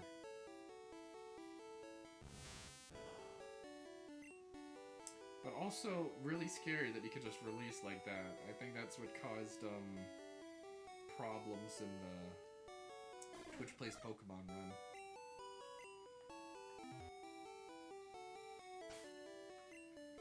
Okay, let's put... Oh, they don't even heal up when they go in the... Wow. But doesn't that require more... Doesn't that require more memory to keep track of that? It probably would be more efficient to just have them be at full health when they go in there, right?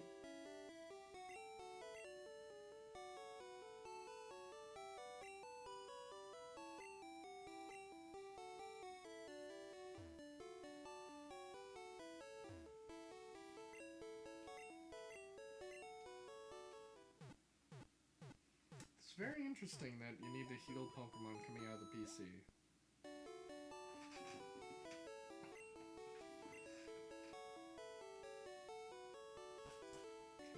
Let's check the mart, see if there's anything worth buying.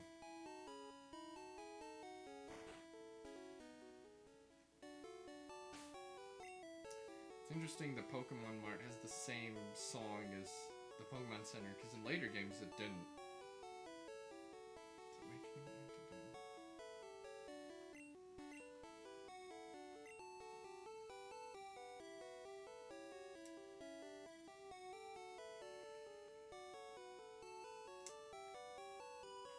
Let's buy 2 potions just in case. I think we'll be good on 1 escape rope for now. And then maybe get 2 more Pokeballs. Because I just don't have a lot of spending money at this point.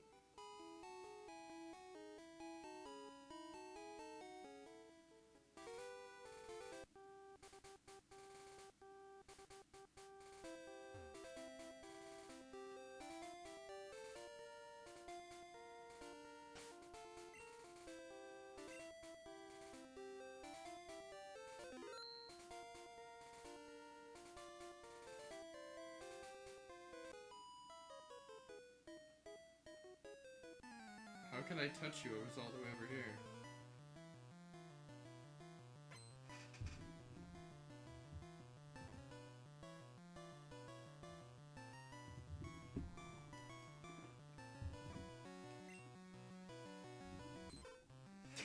Jigglypuff looks so... That looks like a parody sprite. Is that real? Oh my god. Okay, swap out. Let's have Duke take it on.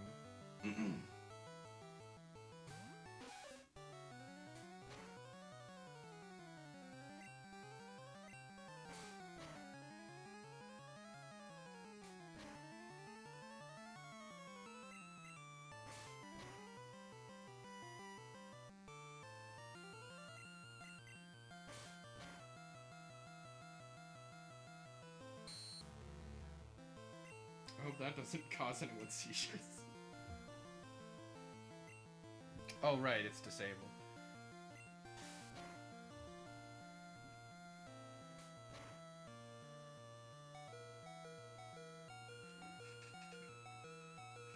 How long does disabled last for?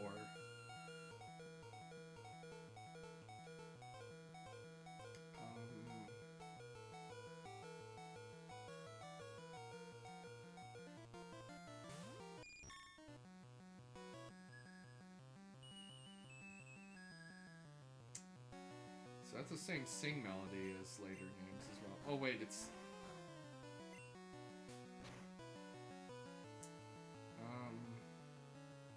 Let's give the Awakening a try. Hopefully it doesn't pull this again.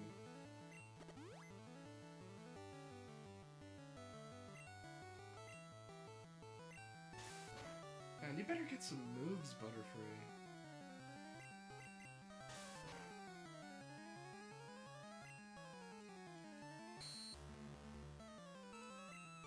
Oh, thank goodness it wasn't tackle.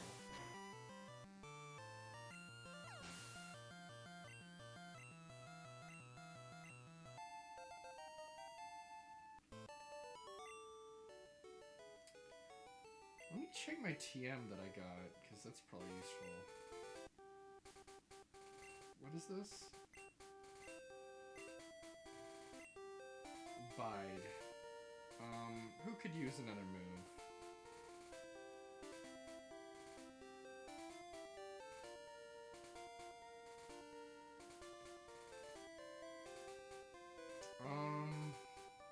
Who should I give Bide?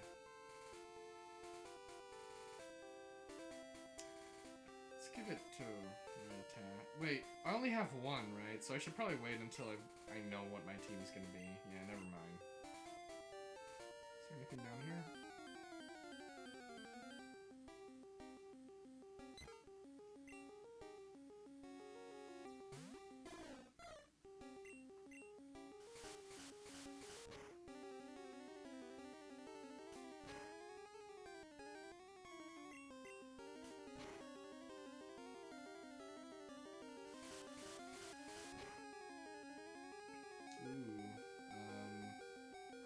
Let's swap. Doom Guy.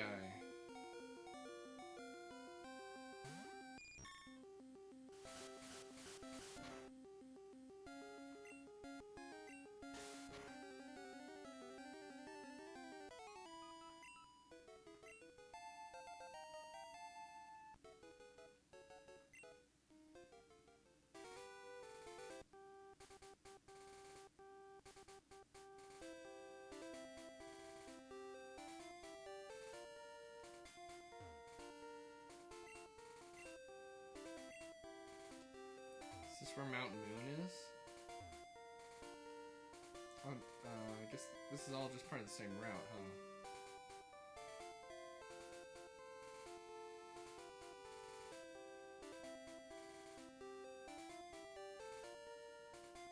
Let's see if there's anything in the grass there.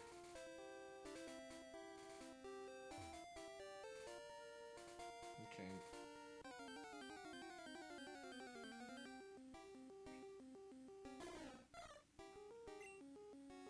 Ooh, level 8.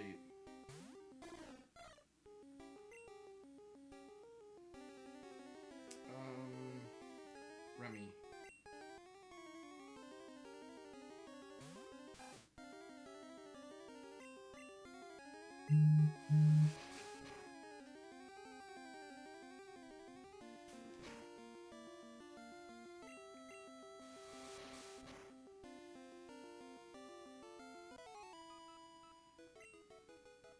Kitty seems to be enjoying my bed.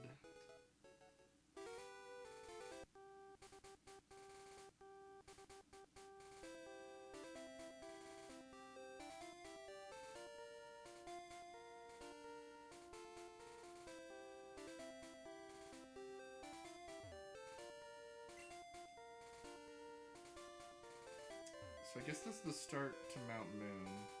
It's interesting a route would have a Pokemon Center. There's so many, like, little touches that would seem very unusual in later games that are just nice little variations on a theme. So it's nice that they weren't,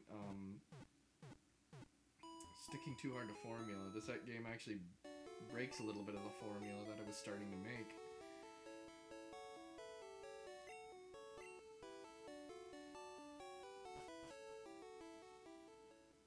This is the lady who tripped over Geodude.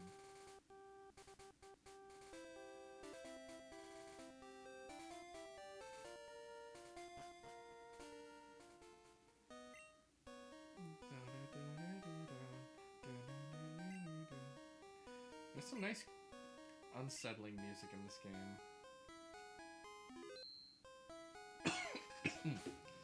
Let me just check something in OBS.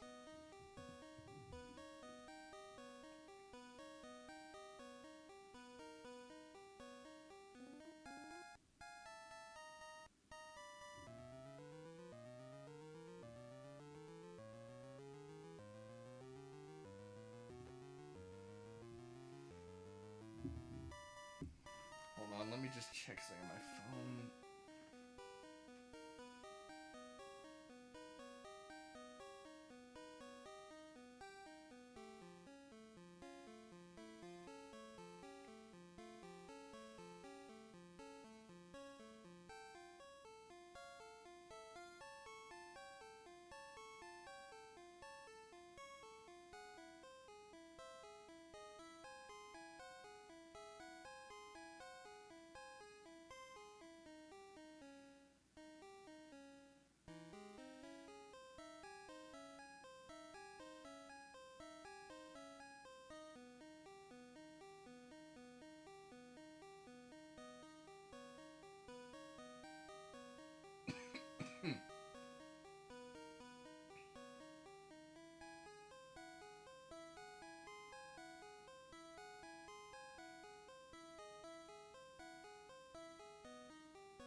Is this a good spot to finish for tonight? I think. I think so. Got a good start. Made some good progress.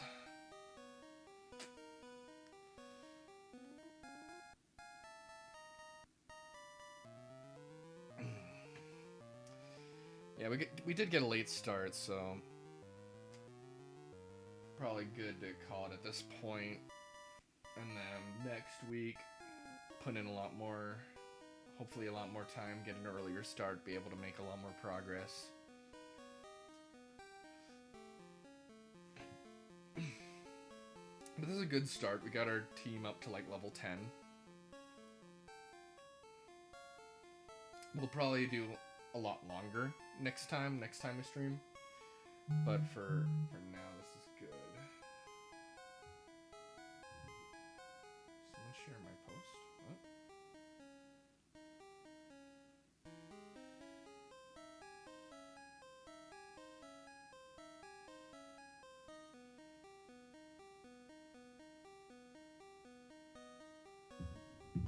Yeah, I think this is a good place to stop.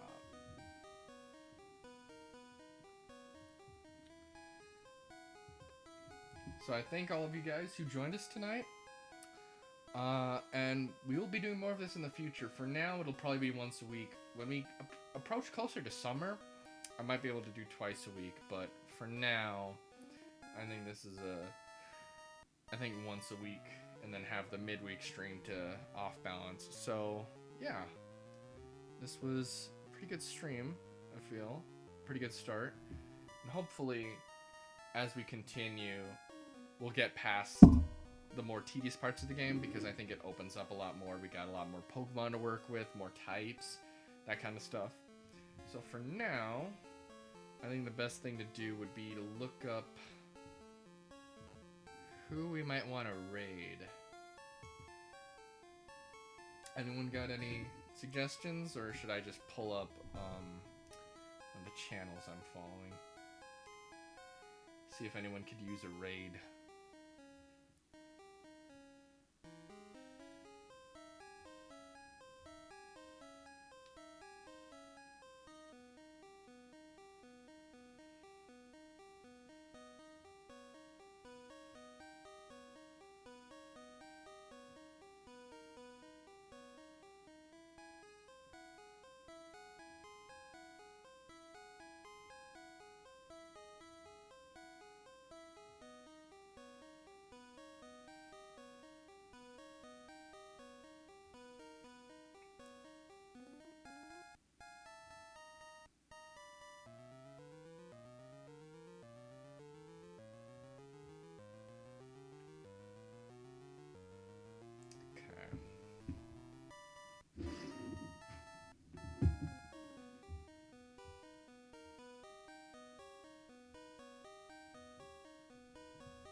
Let's try raiding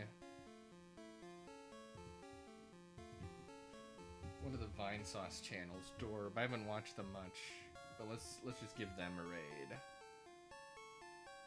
Alright, once again, thank you guys for tuning in tonight. I'll be doing more Pokemon in the future on more weekends. And yeah, I hope you guys have a good night.